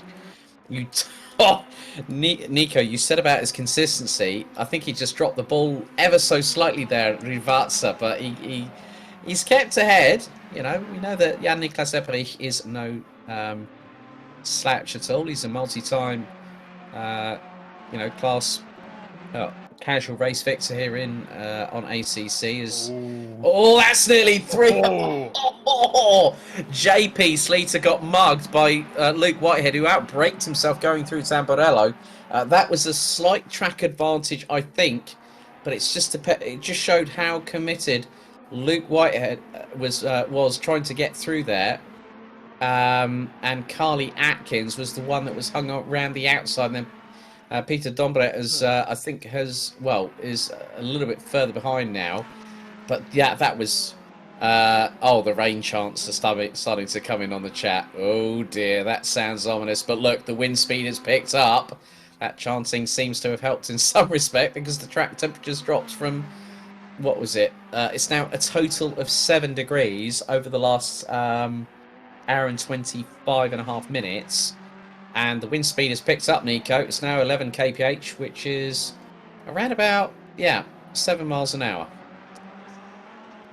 Yeah, and it's going to get quite close now, I think, because if the rain comes in fast enough, which, quite honestly, look at this sky, I think, if anything, the rain will come in the last 10 minutes if it continues like this, unless we get 20 kilometers an hour of more wind. I think overall it could come in the last 10 minutes. Then it would depend on how you have treated your tires and if you've got newer tires, for the greasy track. But the big question right now is, can Ebrich keep the car in front for that long? You saw earlier, there was a bit of a slip-up. Then right after that, to get past JP Slater, Whitehead had his own slip-up as well. And I think everyone is just starting to get a little bit trigger-happy just with the throttle pedal. And overall, I think, right now, Ebrich seems to be hitting traffic quite a bit better than Whitehead. Yeah. I think that you're right, because that gap was about 2.7 seconds. And now it's 4.7, so he's lost 2 seconds in those last few moments. Kirsten Abaya, as Dan Hackett's got a stop code 30, which he's serving right now for speeding in the pit lane. Oh my goodness me. Now, who's that trying to get past? I'm not too sure, but Nathan says in the chat on YouTube, I don't think rain will help Luke, however. Well, no, you're probably right there. But anything's possible, and someone's also saying it will add some spice, though. True. But with the fact that it was 31 degrees Celsius on the track when we started this race, we've only dropped 7 degrees. If the temperature had dropped radically below, like, say, 15 degrees Celsius, Nico, and the wind had picked up to over 20 kph, and cloud cover was coming in like nobody's business, we would have had a bigger chance of percentage chance of having rain here at Imola. I think either way, it's going to start getting quite interesting right now, because as the strategy stands, with how much time Jan-Niklas Ebrich gained on Luke Whitehead in the first pit stop, I think neither of them have changed tires, to be honest. I think both of them just went into refuel, and I wouldn't put it past Jan-Niklas Ebrich to try and go 1.5 hours on one set of tires, because that is basically, I would say, the highest running time you can do on one set before it really starts off with the pace drop-off. If he can get that sorted properly, then good on him. But the problem right now is, as you mentioned, 7 degrees down with the track temperature. The problem here will be that the pressures will start going down now as well, because obviously when the track is just getting too cold, you adjusted the pressures for a certain track temperature. If you're not changing tires, you can't adjust the tire pressure. Yeah, granted, I'll give you that, Nico. But I think the thing is that when you look at who has already pitted and has now got has got, both pit stops out of the way. David Ohak. Silva Pirmets is now in for his final mandatory stop and is doing the 30-30-30 approach, which you were talking about earlier. Now will drop outside, possibly outside of the top 10 if Reyneressa gets past, which Reyneressa does. And now JP Sleater. This is a possible inspired choice, as you can see that there are people wearing the virtual Tifosi are doing the right thing. They're social distancing. They're wearing their face masks as required. But JP Sleater has definitely gone for broke with this strategy. And we've only got 30 minutes on the clock, Nico. If Sleater gets into the top 6, I will be very impressed at the end of this 90-minute race. I'll be absolutely honest, it's beyond me how he's been able to keep this car out on track so far. Simply because the the fuel tank size would cover 65 to 70 minutes. That's been over for 20 minutes now. And he's still going, so at some point we are all asking, well, JP, when do you want to come refuel? And quite honestly, it's just beyond me. Like, I just don't know when he'll come in at this point. Yeah, your guess is as good as mine, Nico. I think we're all sort of wondering. That's the 64,000 euro question roundabout now, to be completely honest with you. But yeah, Carly Atkins has actually got past, so yeah, you can see those tyres. I think they've gone past their shelf life now. Like, literally, he went through, that was quite clumsy through Variante Alta, but probably through not 100% of his own making. You know, he's pushed those. I think he's going to change tyres because he'll only have 28 or so minutes to run them. And it's Oh, there we go. Comes in, yeah, no more fuel left in the tank. Wow. That's probably been running on there. you know what? That was nigh on synchronised there, Nico. I was just about to say he's probably running on fumes since he's come to the pit lane. As Arquizi now trying to get past Enriquez. No, that's Ligretson. Enriquez is in the pits. And Ligretson keeping it planted to the outside. Arquizi down towards the inside, slots in behind. And Ligretson goes rally crossing, picks up the gravel with that front splitter. And Arquizi goes, thank you very much for that one. Job done nicely. Just kept the pressure on a little bit there for Ligretson, and Arquizi just managed to just get his way past. Yeah, so overall, even though it was a quite early pit stop, I think he's coming into his element now. And especially with the next couple people. I mean, I think other than Pyramids, he's only got people in front of him in reachable heights that haven't pitted yet. So for him, it'll just be a smooth way sailing up now. But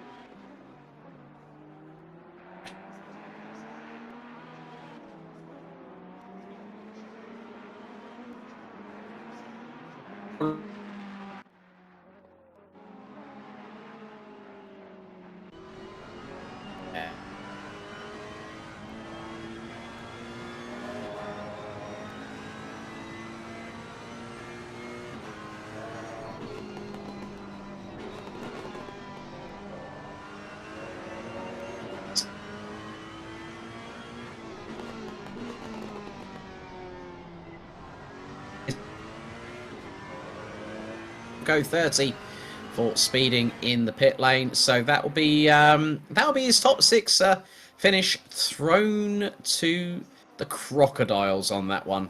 Even though we're not at somewhere like Sebring possibly, which would have been rather appropriate for me saying that right now. But yeah, that's going to be a race quickly swept under the carpet there, Nico, on that particular occasion. Wait, wouldn't that be alligators first, Sebring? Wait, that first would be crocodiles, wouldn't it? Because crocodile. Well, no. You'd probably be thrown in the path of the kangaroos if it was Mount Panorama. But then, yeah, alligators, crocodiles. Well, they are different, but some people say, "Oh yeah, alligators are the same as crocodiles." We're not going to get into a discussion about whether alligators and crocodiles are quite similar. But but JP Sleater now getting passed by David Olhak. Yeah, I just think that at the end of the day, it's going to be a race that he will definitely want to. He'll definitely want to make this a race to forget rather quickly out of his memory banks.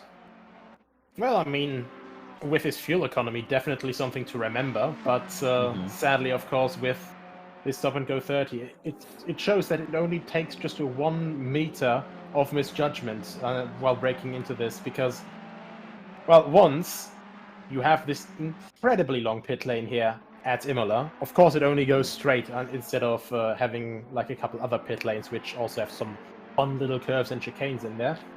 But it's quite difficult, I think, for them to judge the breaking into this pit lane quite perfectly, simply because it's you're braking straight. You think, okay, it can't be that bad. Like, I'm not even driving that fast, and that is Ohak now, with another penalty, not for speeding in the pit lane, but another victim of track cuts, I think. Yeah, mistakes are starting to come in thick and fast.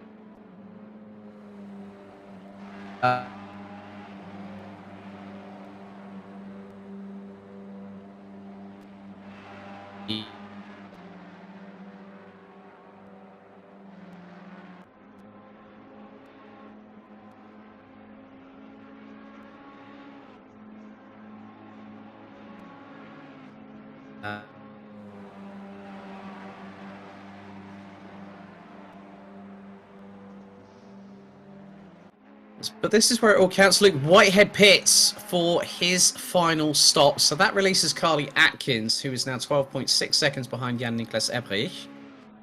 So here comes Whitehead in the H3 Racing Ferrari 488 GT3 Evo, the only car that we are using tonight here on World Pro Racing. Yeah, literally, that was like a litre of fuel going into that Ferrari. No change of tyres, because otherwise he would have been in there for 30 seconds.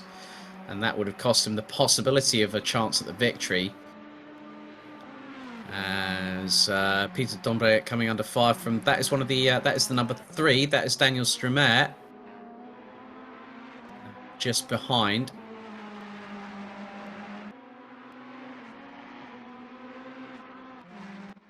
And Dan Ginchard has pitted for the final time. JP Sleater comes out from serving his stop go 30.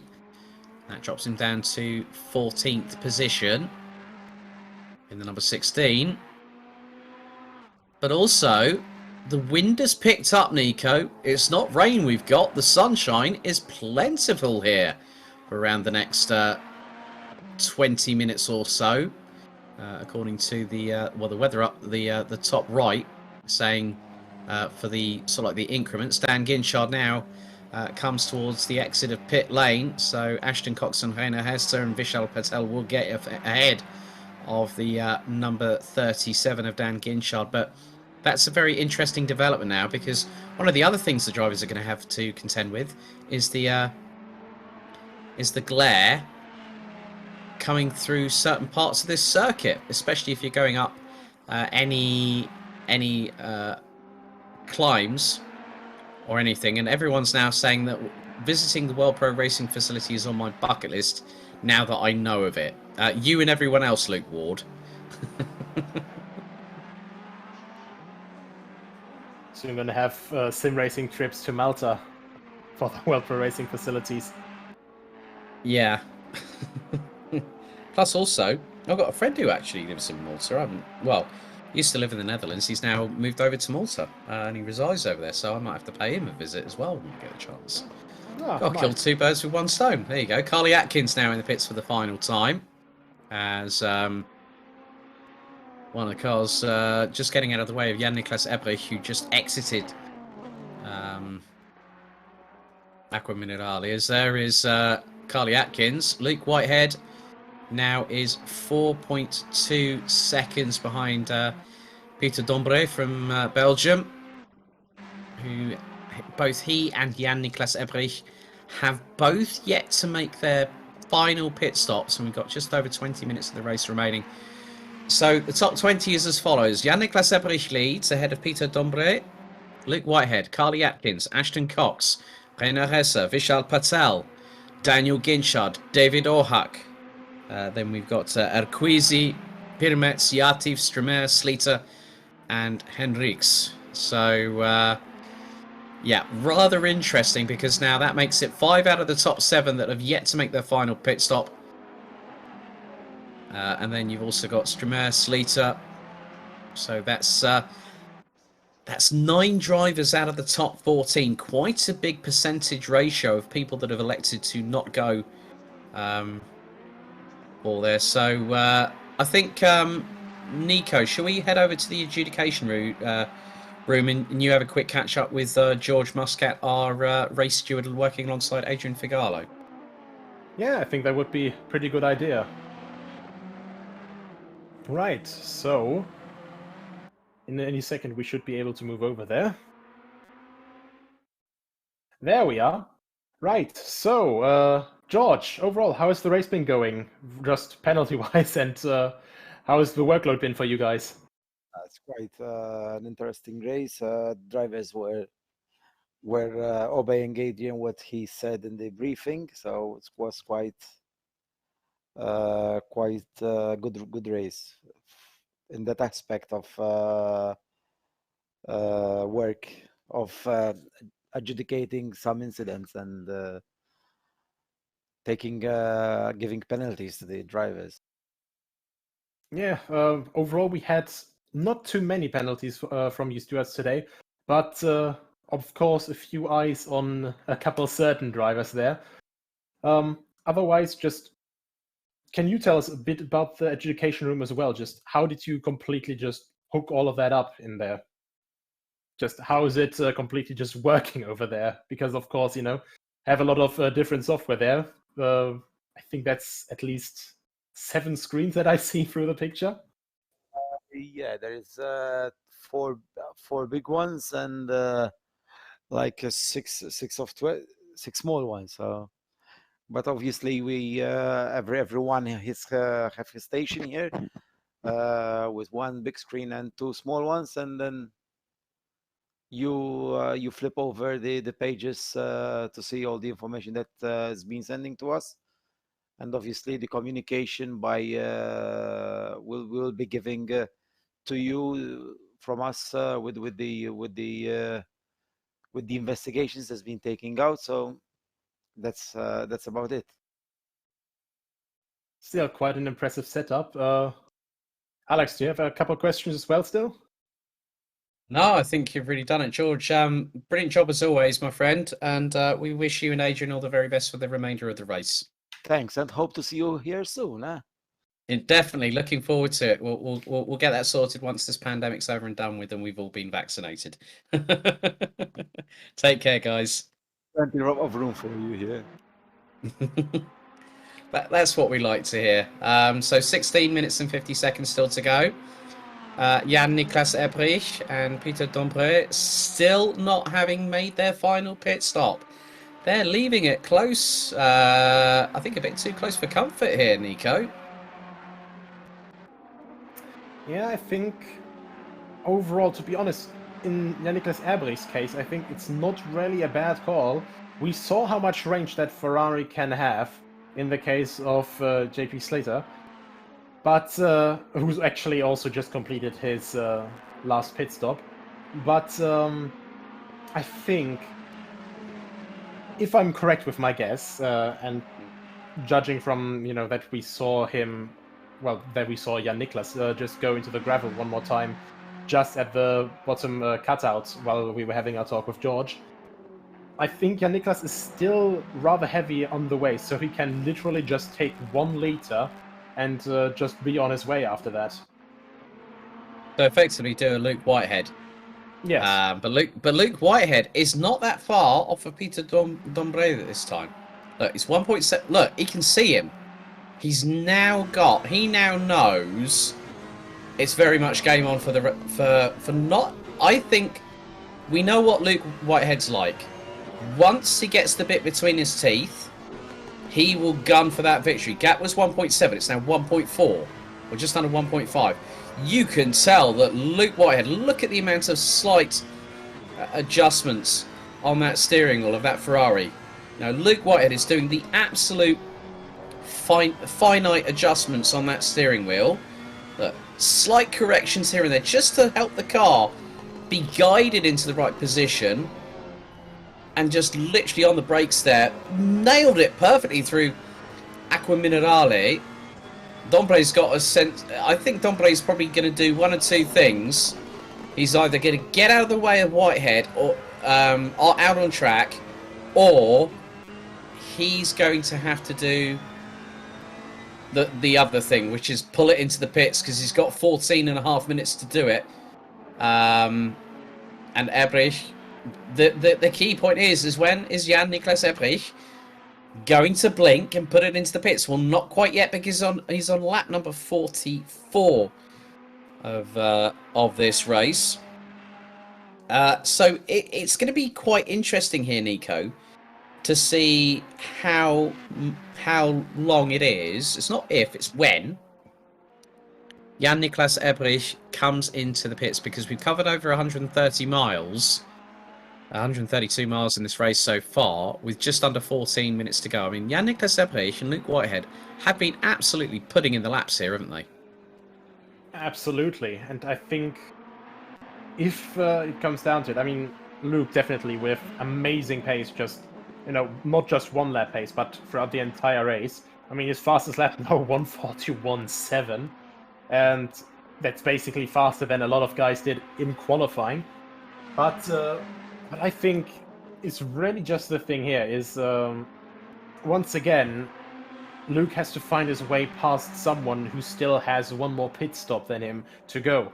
And right now, that someone is also stuck behind another car for traffic. And I think right now that is going to be the main thing holding him up. Because look at this situation here. No matter how you spin it, that holds you up. And that is all just seconds lost for Jan Niklas, for Luke Whitehead when he tries to catch up to Jan Niklas Ebrich. Now Dombré is actually letting him through because he just realized, yeah, this isn't my fight, I'm just going to let you through, man. But I think that was already quite enough to get Ebrich a little bit of an advantage. And honestly, I think if Ebrich can just continue his current form up to the finish line, I think he may have this in the bag. Yeah, the gap between Jan Niklas Ebrich and Luke Whitehead last time around was around 45 seconds. He's possibly maybe lost a second and a half with regards to the PC Boys Esports car that was ahead of him, obviously Peter Dombré. So now, one of the things that I'm really interested is how long, because what I want to do is that when we see Jan Niklas Ebrich in the pits, I want to see how long it's going to take him from getting into the pits to coming out. Because if Ebrich has no more than, say, a 40-second pit stop easily, what's going to happen? He's going to take the victory, as long as Luke Whitehead doesn't close in on him. So this time, Jan Niklas Ebrich does not pit. We're going to have completed 45 laps. Well, the leader will have done on this particular occasion. So Ebrich crosses the line. That was a 1 minute 43.7. Now Luke Whitehead, if he's running in the 142s, if Ebrich has a bit of a howler on the pit stop, because it can happen. It can happen. We've seen it before, where you think everything's running to perfection, and you get one moment, one slight incorrect button press to like, because I've had it before where I've seen races and where I found out from people later on they've completely forgotten to change the fuel that was being put into the car, and what has happened? Yeah, the car's been overfueled and it's cost them time in the pits. That can happen. We've seen it before, you and I, haven't we? Yeah, definitely. I think one of the most popular things is that you don't get the car completely in the right pit box, or well, you get it in the right pit box, but you just mess up by placing it correctly, and then your pit crew, well, from my experience, it feels like they're getting out the measuring tape. They're just slowly taking their walk around the car, you know, looking, oh, well, he's 20 centimeters over. Then they take you off the jacks, push you back, then they put you on the jacks again, and maybe then they'll come from their tea break and start working on your car. And when that happens, I think I speak for every driver. When you are fighting for positions and you have this little break between, you know, the car is stopped, the engine is off, and the work actually starting, so you still have the pit stop ahead of you, it's quite infuriating. Well, the gap between Jan-Niklas Ebrich and Luke Whitehead I just spotted on the timing tower on the left-hand side. It's about 47.2 seconds. So my question to you all watching at home, who do you think's going to win? Because it's between two people now. It's between Jan-Niklas Ebrich and Luke Whitehead. Who will win the 90 minutes of Imola Ferrari Challenge here live on World Pro Racing with your commentators for this evening, Alex Goldschmidt and Nico Hilbrand, as we're into the last 9 minutes and 10 seconds of the race. It's been a pretty consistent performance from Germany's Jan-Niklas Ebrich, but the driver hunting him down, the number 2 from H3 Gaming, that is Luke Whitehead. He crosses the start-finish line. And that was a 1 minute 42.4. So Jan-Niklas, I believe, Nico, is running in the 143, mid to high 143s, isn't he? Yeah, at the moment, yes. I just had another interesting thought of what Jan-Niklas might be trying to do. Okay. I think one of the most popular German drivers, you know, a few of you might have heard of him, Michael Schumacher, delivered a stop-and-go penalty in the pit lane in Silverstone. Yeah, I remember that on the last lap. I know that in this case, if Jan-Niklas Ebrich has a pit box that is far enough in front, he can deliver his last pit stop and then just go on and finish the race in the pit lane. Oh, that would be a first here on World Pro Racing, if memory serves me correctly. I've never seen that happen. That's what I'm really just grinding my gears about. You know what's funny though? You say that, okay? There's probably a couple of. I think you might be familiar with these drivers as well through my new commentary travels on sim racing. But I was watching a fantastic. It was at this very track, funnily enough, SimGrid Super Saturday, 2.4 hours of Imola. We had George Boothby, Tobias Grönwald from Euronics Gaming, and then we had Niklas Huben, who is part of Rutronic E-Racing. Boothby and Grönwald came into the pits, and there is Vishal Patel for his final pit stop. They came in on the penultimate lap of the race, and Niklas Huben just blasted past them with 30 seconds on the clock remaining. That's how close you can call it here on Assetto Corsa Competizione. But yeah, I think, Ebrich could do it. You know, he's got 7 minutes. He's, and we both, as I said, he's not only no slouch, but he's also a rather intelligent driver as well. That's one of the PC boys, esports cars going wide, coming out of Varianti Altas. Adriano Matteo says, I believe in Jan-Niklas. Well, his proven track record here on World Pro Racing is exemplary.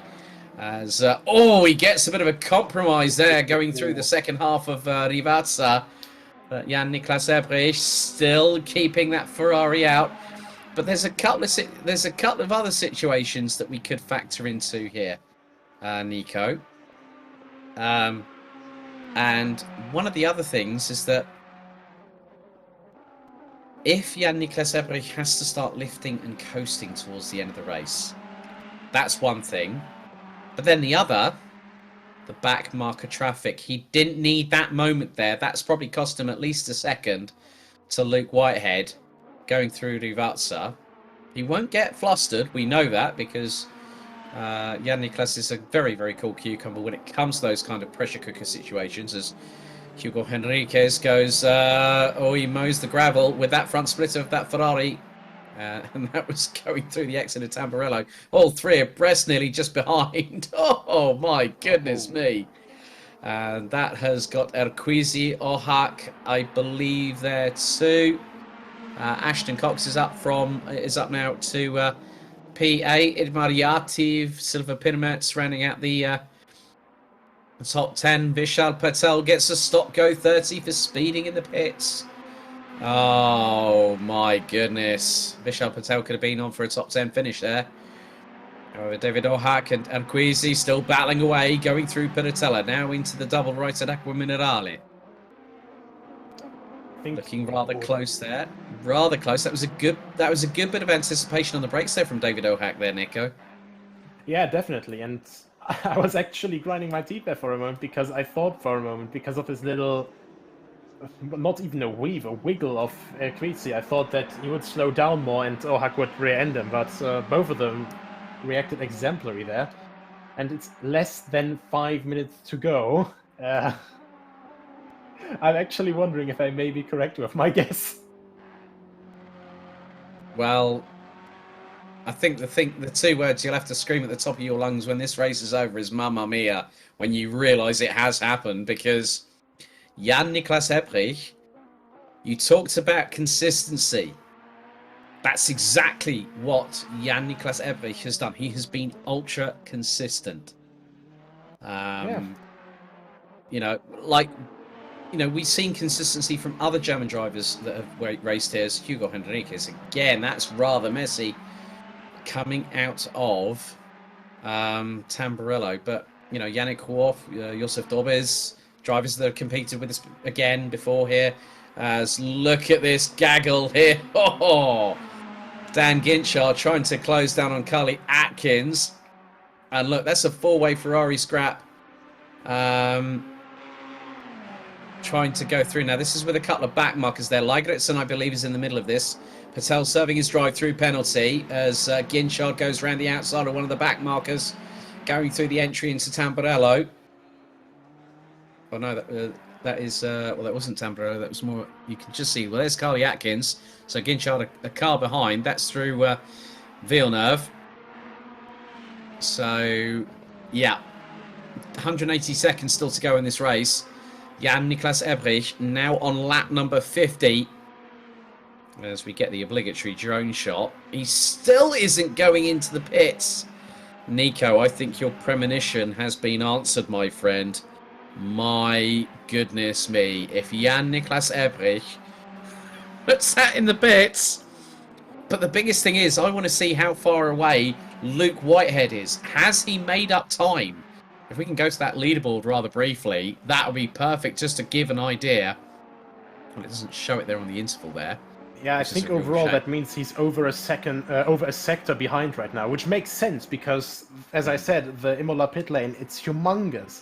And that's exactly the reason why if Ebrich pulls off this stunt, it would be phenomenal because not only would he be doing this, extraordinary racing strategy, but also, he basically cuts the distance he has to do through the pit lane at 50 kilometers an hour while everyone else is going 200 plus.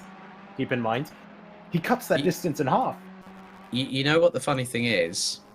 There's only one thing that could throw it all to pasture. Imagine if he gets caught for speeding in the pit lane. It can happen.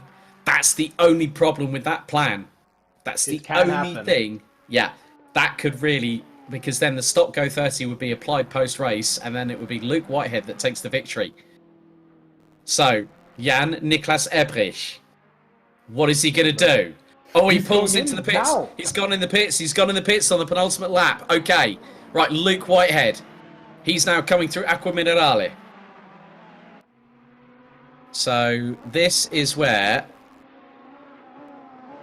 Oh, this is going to be so close. I think Ebrich, he's either done one of two things. He's either timed it to perfection or he's got it completely wrong. But Luke Whitehead, 44.5 seconds showing up. So leader now officially on the final lap. So we were one lap off of your premonition, Nico. But Luke Whitehead coming through Rivazza. Oh, hang on a minute. Right, okay. No. Whitehead's got him. Ebrich coming down the pit lane. Whitehead at full throttle out of Rivazza. He's going to take this. Yeah. That pit stop was nigh on a minute. Luke Whitehead goes on to the final lap. Has he got ahead? He has. I think he's got him. Luke Whitehead has called the strategy to the absolute minuscule moment. Jan-Niklas Ebrich, credit where credit is due. And look, it's put him 25 seconds behind. Luke Whitehead is now on the... 5 seconds. Yeah, 5 seconds. But look, JP Slater's got to drive through, but 0 on the clock. Well, I did... Now, this is exactly what I said about that situation at Super Saturday at the Sim Grid, at this very circuit. The same thing has happened. And I didn't want to predict anything. I wanted something to unfold, and we've got exactly that. So, Luke Whitehead from P15, 90 minutes ago, is just what? He's got Variante Alta and the double left at Rivazza to go, and he's pulled off the victory. Drive-through penalty for JP Slater for a collision on the number 92 car, so that's why Slater has got that. But Stromae's going to get a post-race penalty if he hasn't pitted yet, but we stay with Luke Whitehead as he's down towards the 2 final corners. Turns 15 and 16 at Rivazza as we go on board with the drone. What a victory. Luke Whitehead, runner-up in the World Pro Racing Assetto Corsa Competizione Sprint Series, now powers his way out of Rivazza for the final time from P15 to victory here at Imola. Luke Whitehead takes the checkered flag and wins from Germany's Jan-Niklas Ebrich. Wow. That was something else. Jan-Niklas Ebrich takes P3. Carly Atkins in the number 41 takes third and the final step on the podium here at Imola. And Peter Dombre will take fourth. Think Blue has just gone, no! It's a bit like Richard Hammond going, Oliver! About his old Opel cadet back in the day.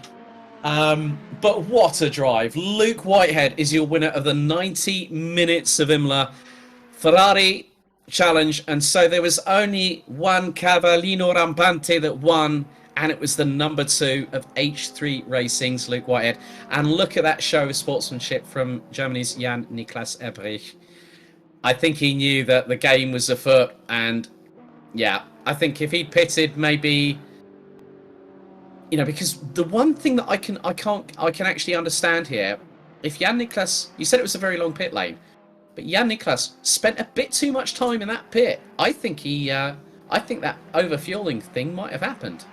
I don't think so. I think he positioned the car a bit wrong. That probably cost him the time that he needed there. But I think what cost him really, and that is one thing that, if he had joined, I think 1 or 2 spaces earlier than the other drivers on the server in the joining phase, then he would have had that pit lane position to make it work. But like this, he was missing... How much was that? I think that was around 12 to 15 meters maximum. That was just a bit too long, so he had to come in, otherwise he would have gotten a penalty. So kudos to him. That was definitely something to keep us on the top of our toes. But yeah, nevertheless, second place, very respectable drive. But yeah, the man of the hour, I'd say Luke Whitehead, P15 to P1. Wow. I'm speechless. I mean, you have to give credit with Jan-Niklas Ebrich. We're hopefully going to speak to some drivers. Hopefully, I do want to speak to our race winner, because that drive was absolutely ridiculous in many respects. But I think Well, Nico, do you want to do the first interview this evening and have a chat with Jan Niklas if you can? Oh yeah, for sure. Jan Niklas. Yes.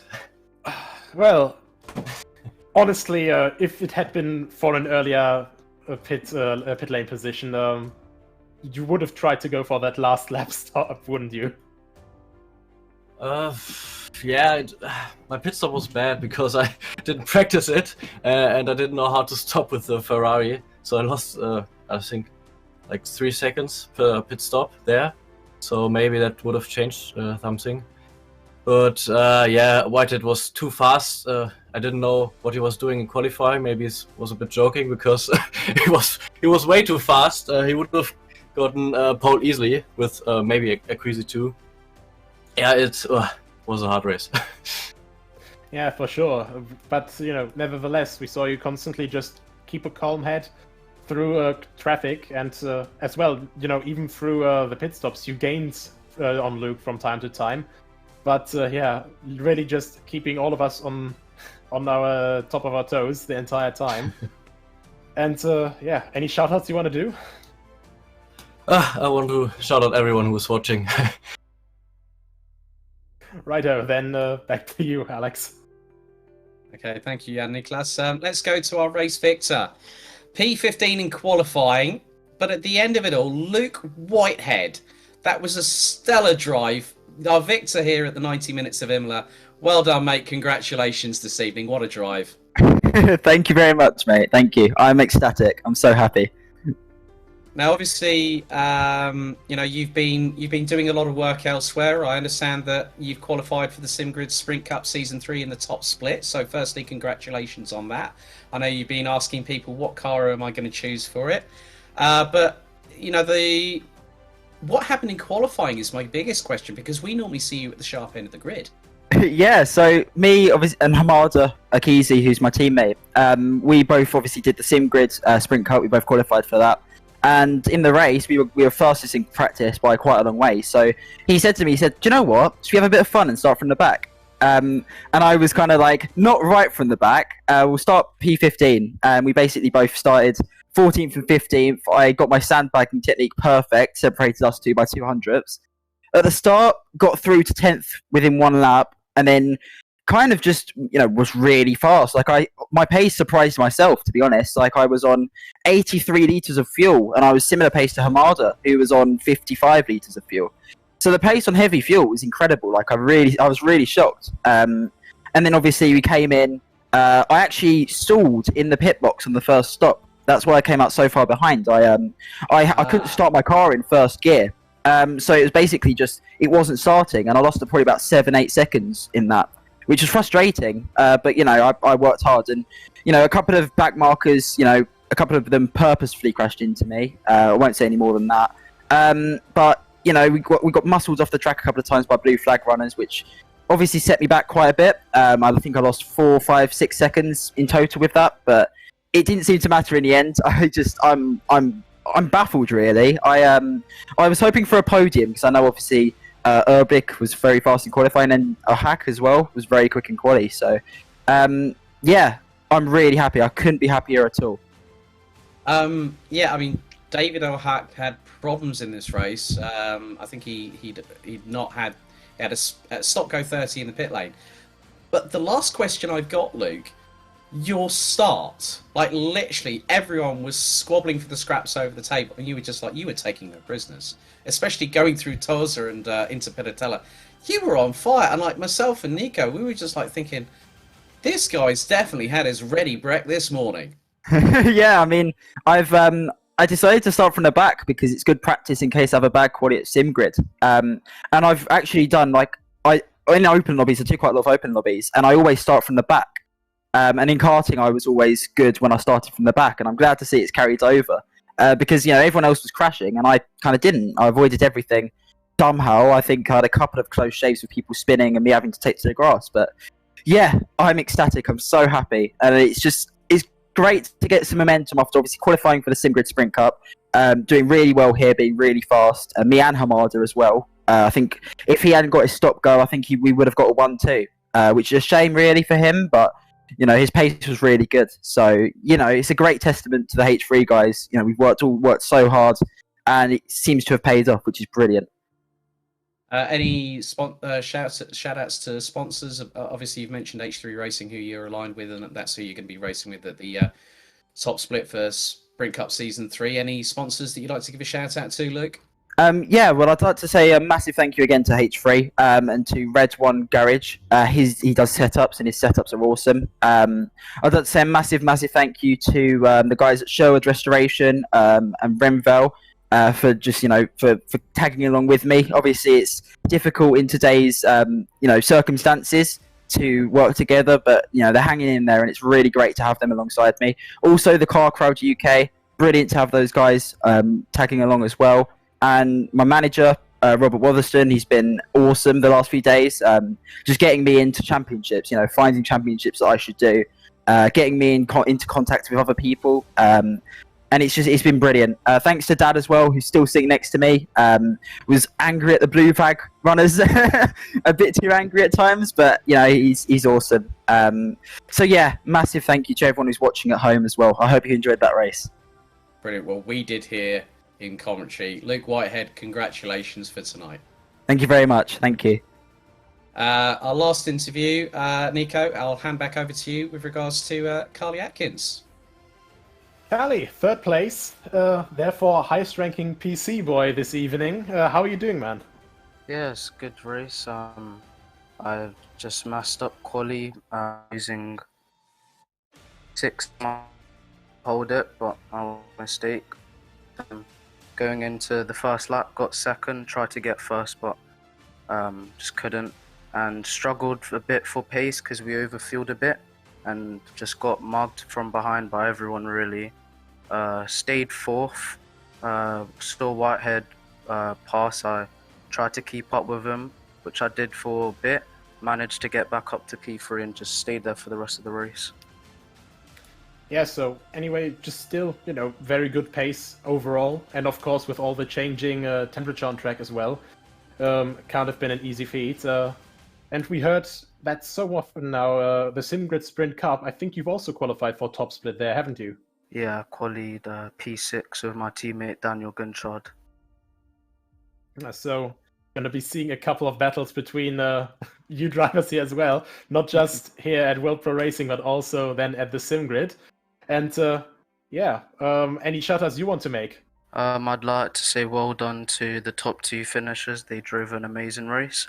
I'd also like to thank PC Boys Esports for the setup and all the support they've given me. I'd like to say a massive thanks to my dad for everything he does for me, my mum for the support, Tim Blacksmith for sponsoring me in my karting career, and everyone else who's been watching. Hope you had a good day watching us race. Right then. Thanks a lot, Callie. Congratulations again to P3. Thanks. Well, that wraps up the interviews here for the 90 minutes of Imola Ferrari Challenge here on World Pro Racing. Again, just a brief reminder, you can follow us on all our social media channels, on our Facebook page, on Instagram, on Twitter as well. You can also go to World Pro Racing, our official website, available 24/7, 365. We also host the weekly casual races, the special events, obviously the championships as well on PC and PS4. Just a quick reminder, after today, in 2 days' time, the Willow Springs casual race on Gran Turismo Sport for the Amuse Honda S2000. The pre-season testing gets underway for the US F2000 series, which kicks off on the 17th of March with myself, Alex Goldschmidt, and Chris Buxton. One of the latest new recruits here on World Pro Racing will be the official commentators for that series. We'll then have the rescheduled Corvette Group 3 at Alsace Village casual race on Thursday, the 11th of March. The Triple Challenge on Assetto Corsa Competizione the 13th of March, starting at around about, I think that is going to be 6:30 p.m. Central European time. The first round of the 5-round US F2000 series gets underway on the 17th of March, and then Friday the 26th of March, what a treat, on Assetto Corsa Competizione, 2 hours around the mountain, Mount Panorama. That's Friday the 26th of March. There's 23 slots available on the grid. A big thank you once again to our partners, Gaming Malta, Melita, who have powered this stream, Thrustmaster, GT Omega Racing, HyperX, where we're all gamers, and AMD. We'd also like to thank our viewers, not just only on the World Pro Racing streams, but also to Malta, those on TVM Sports in Malta, Motorsport.tv, and Esports Television. On behalf of myself, Alex Goldschmidt, and Nico Helbrand, it's good night.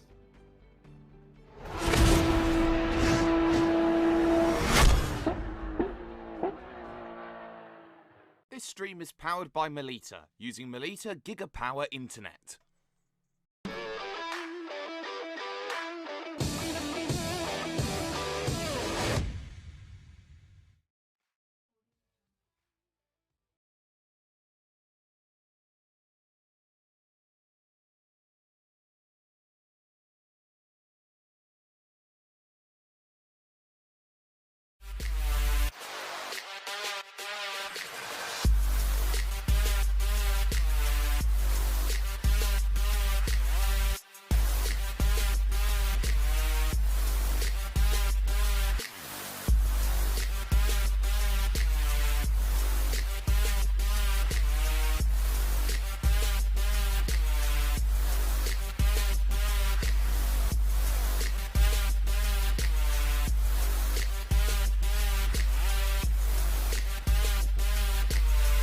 World Pro Racing, where sim racing becomes real.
For only €5 a month, experience every high-definition moment on your TV, tablet, phone or PC.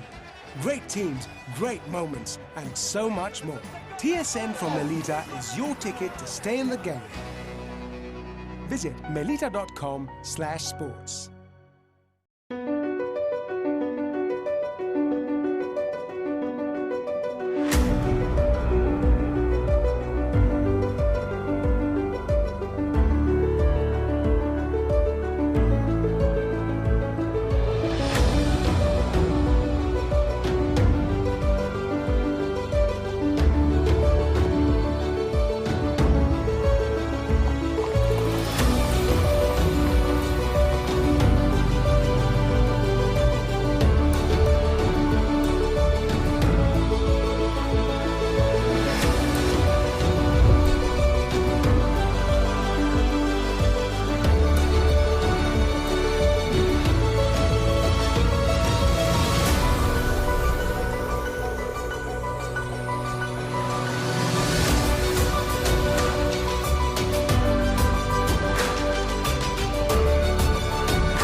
Senna was a god. No one could even dream to follow him. I'm from a very humble background. The role of women at that time were really difficult. It's just so dangerous. You're risking not only your life, but also my life.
Wish your Wi-Fi network would just work in any room? Our new Stellar Wi-Fi is AI-assisted to give you the smoothest, fastest possible Wi-Fi throughout your home. Stellar Wi-Fi, assisted by AI, exclusive to Melita. Find out more in-store or online.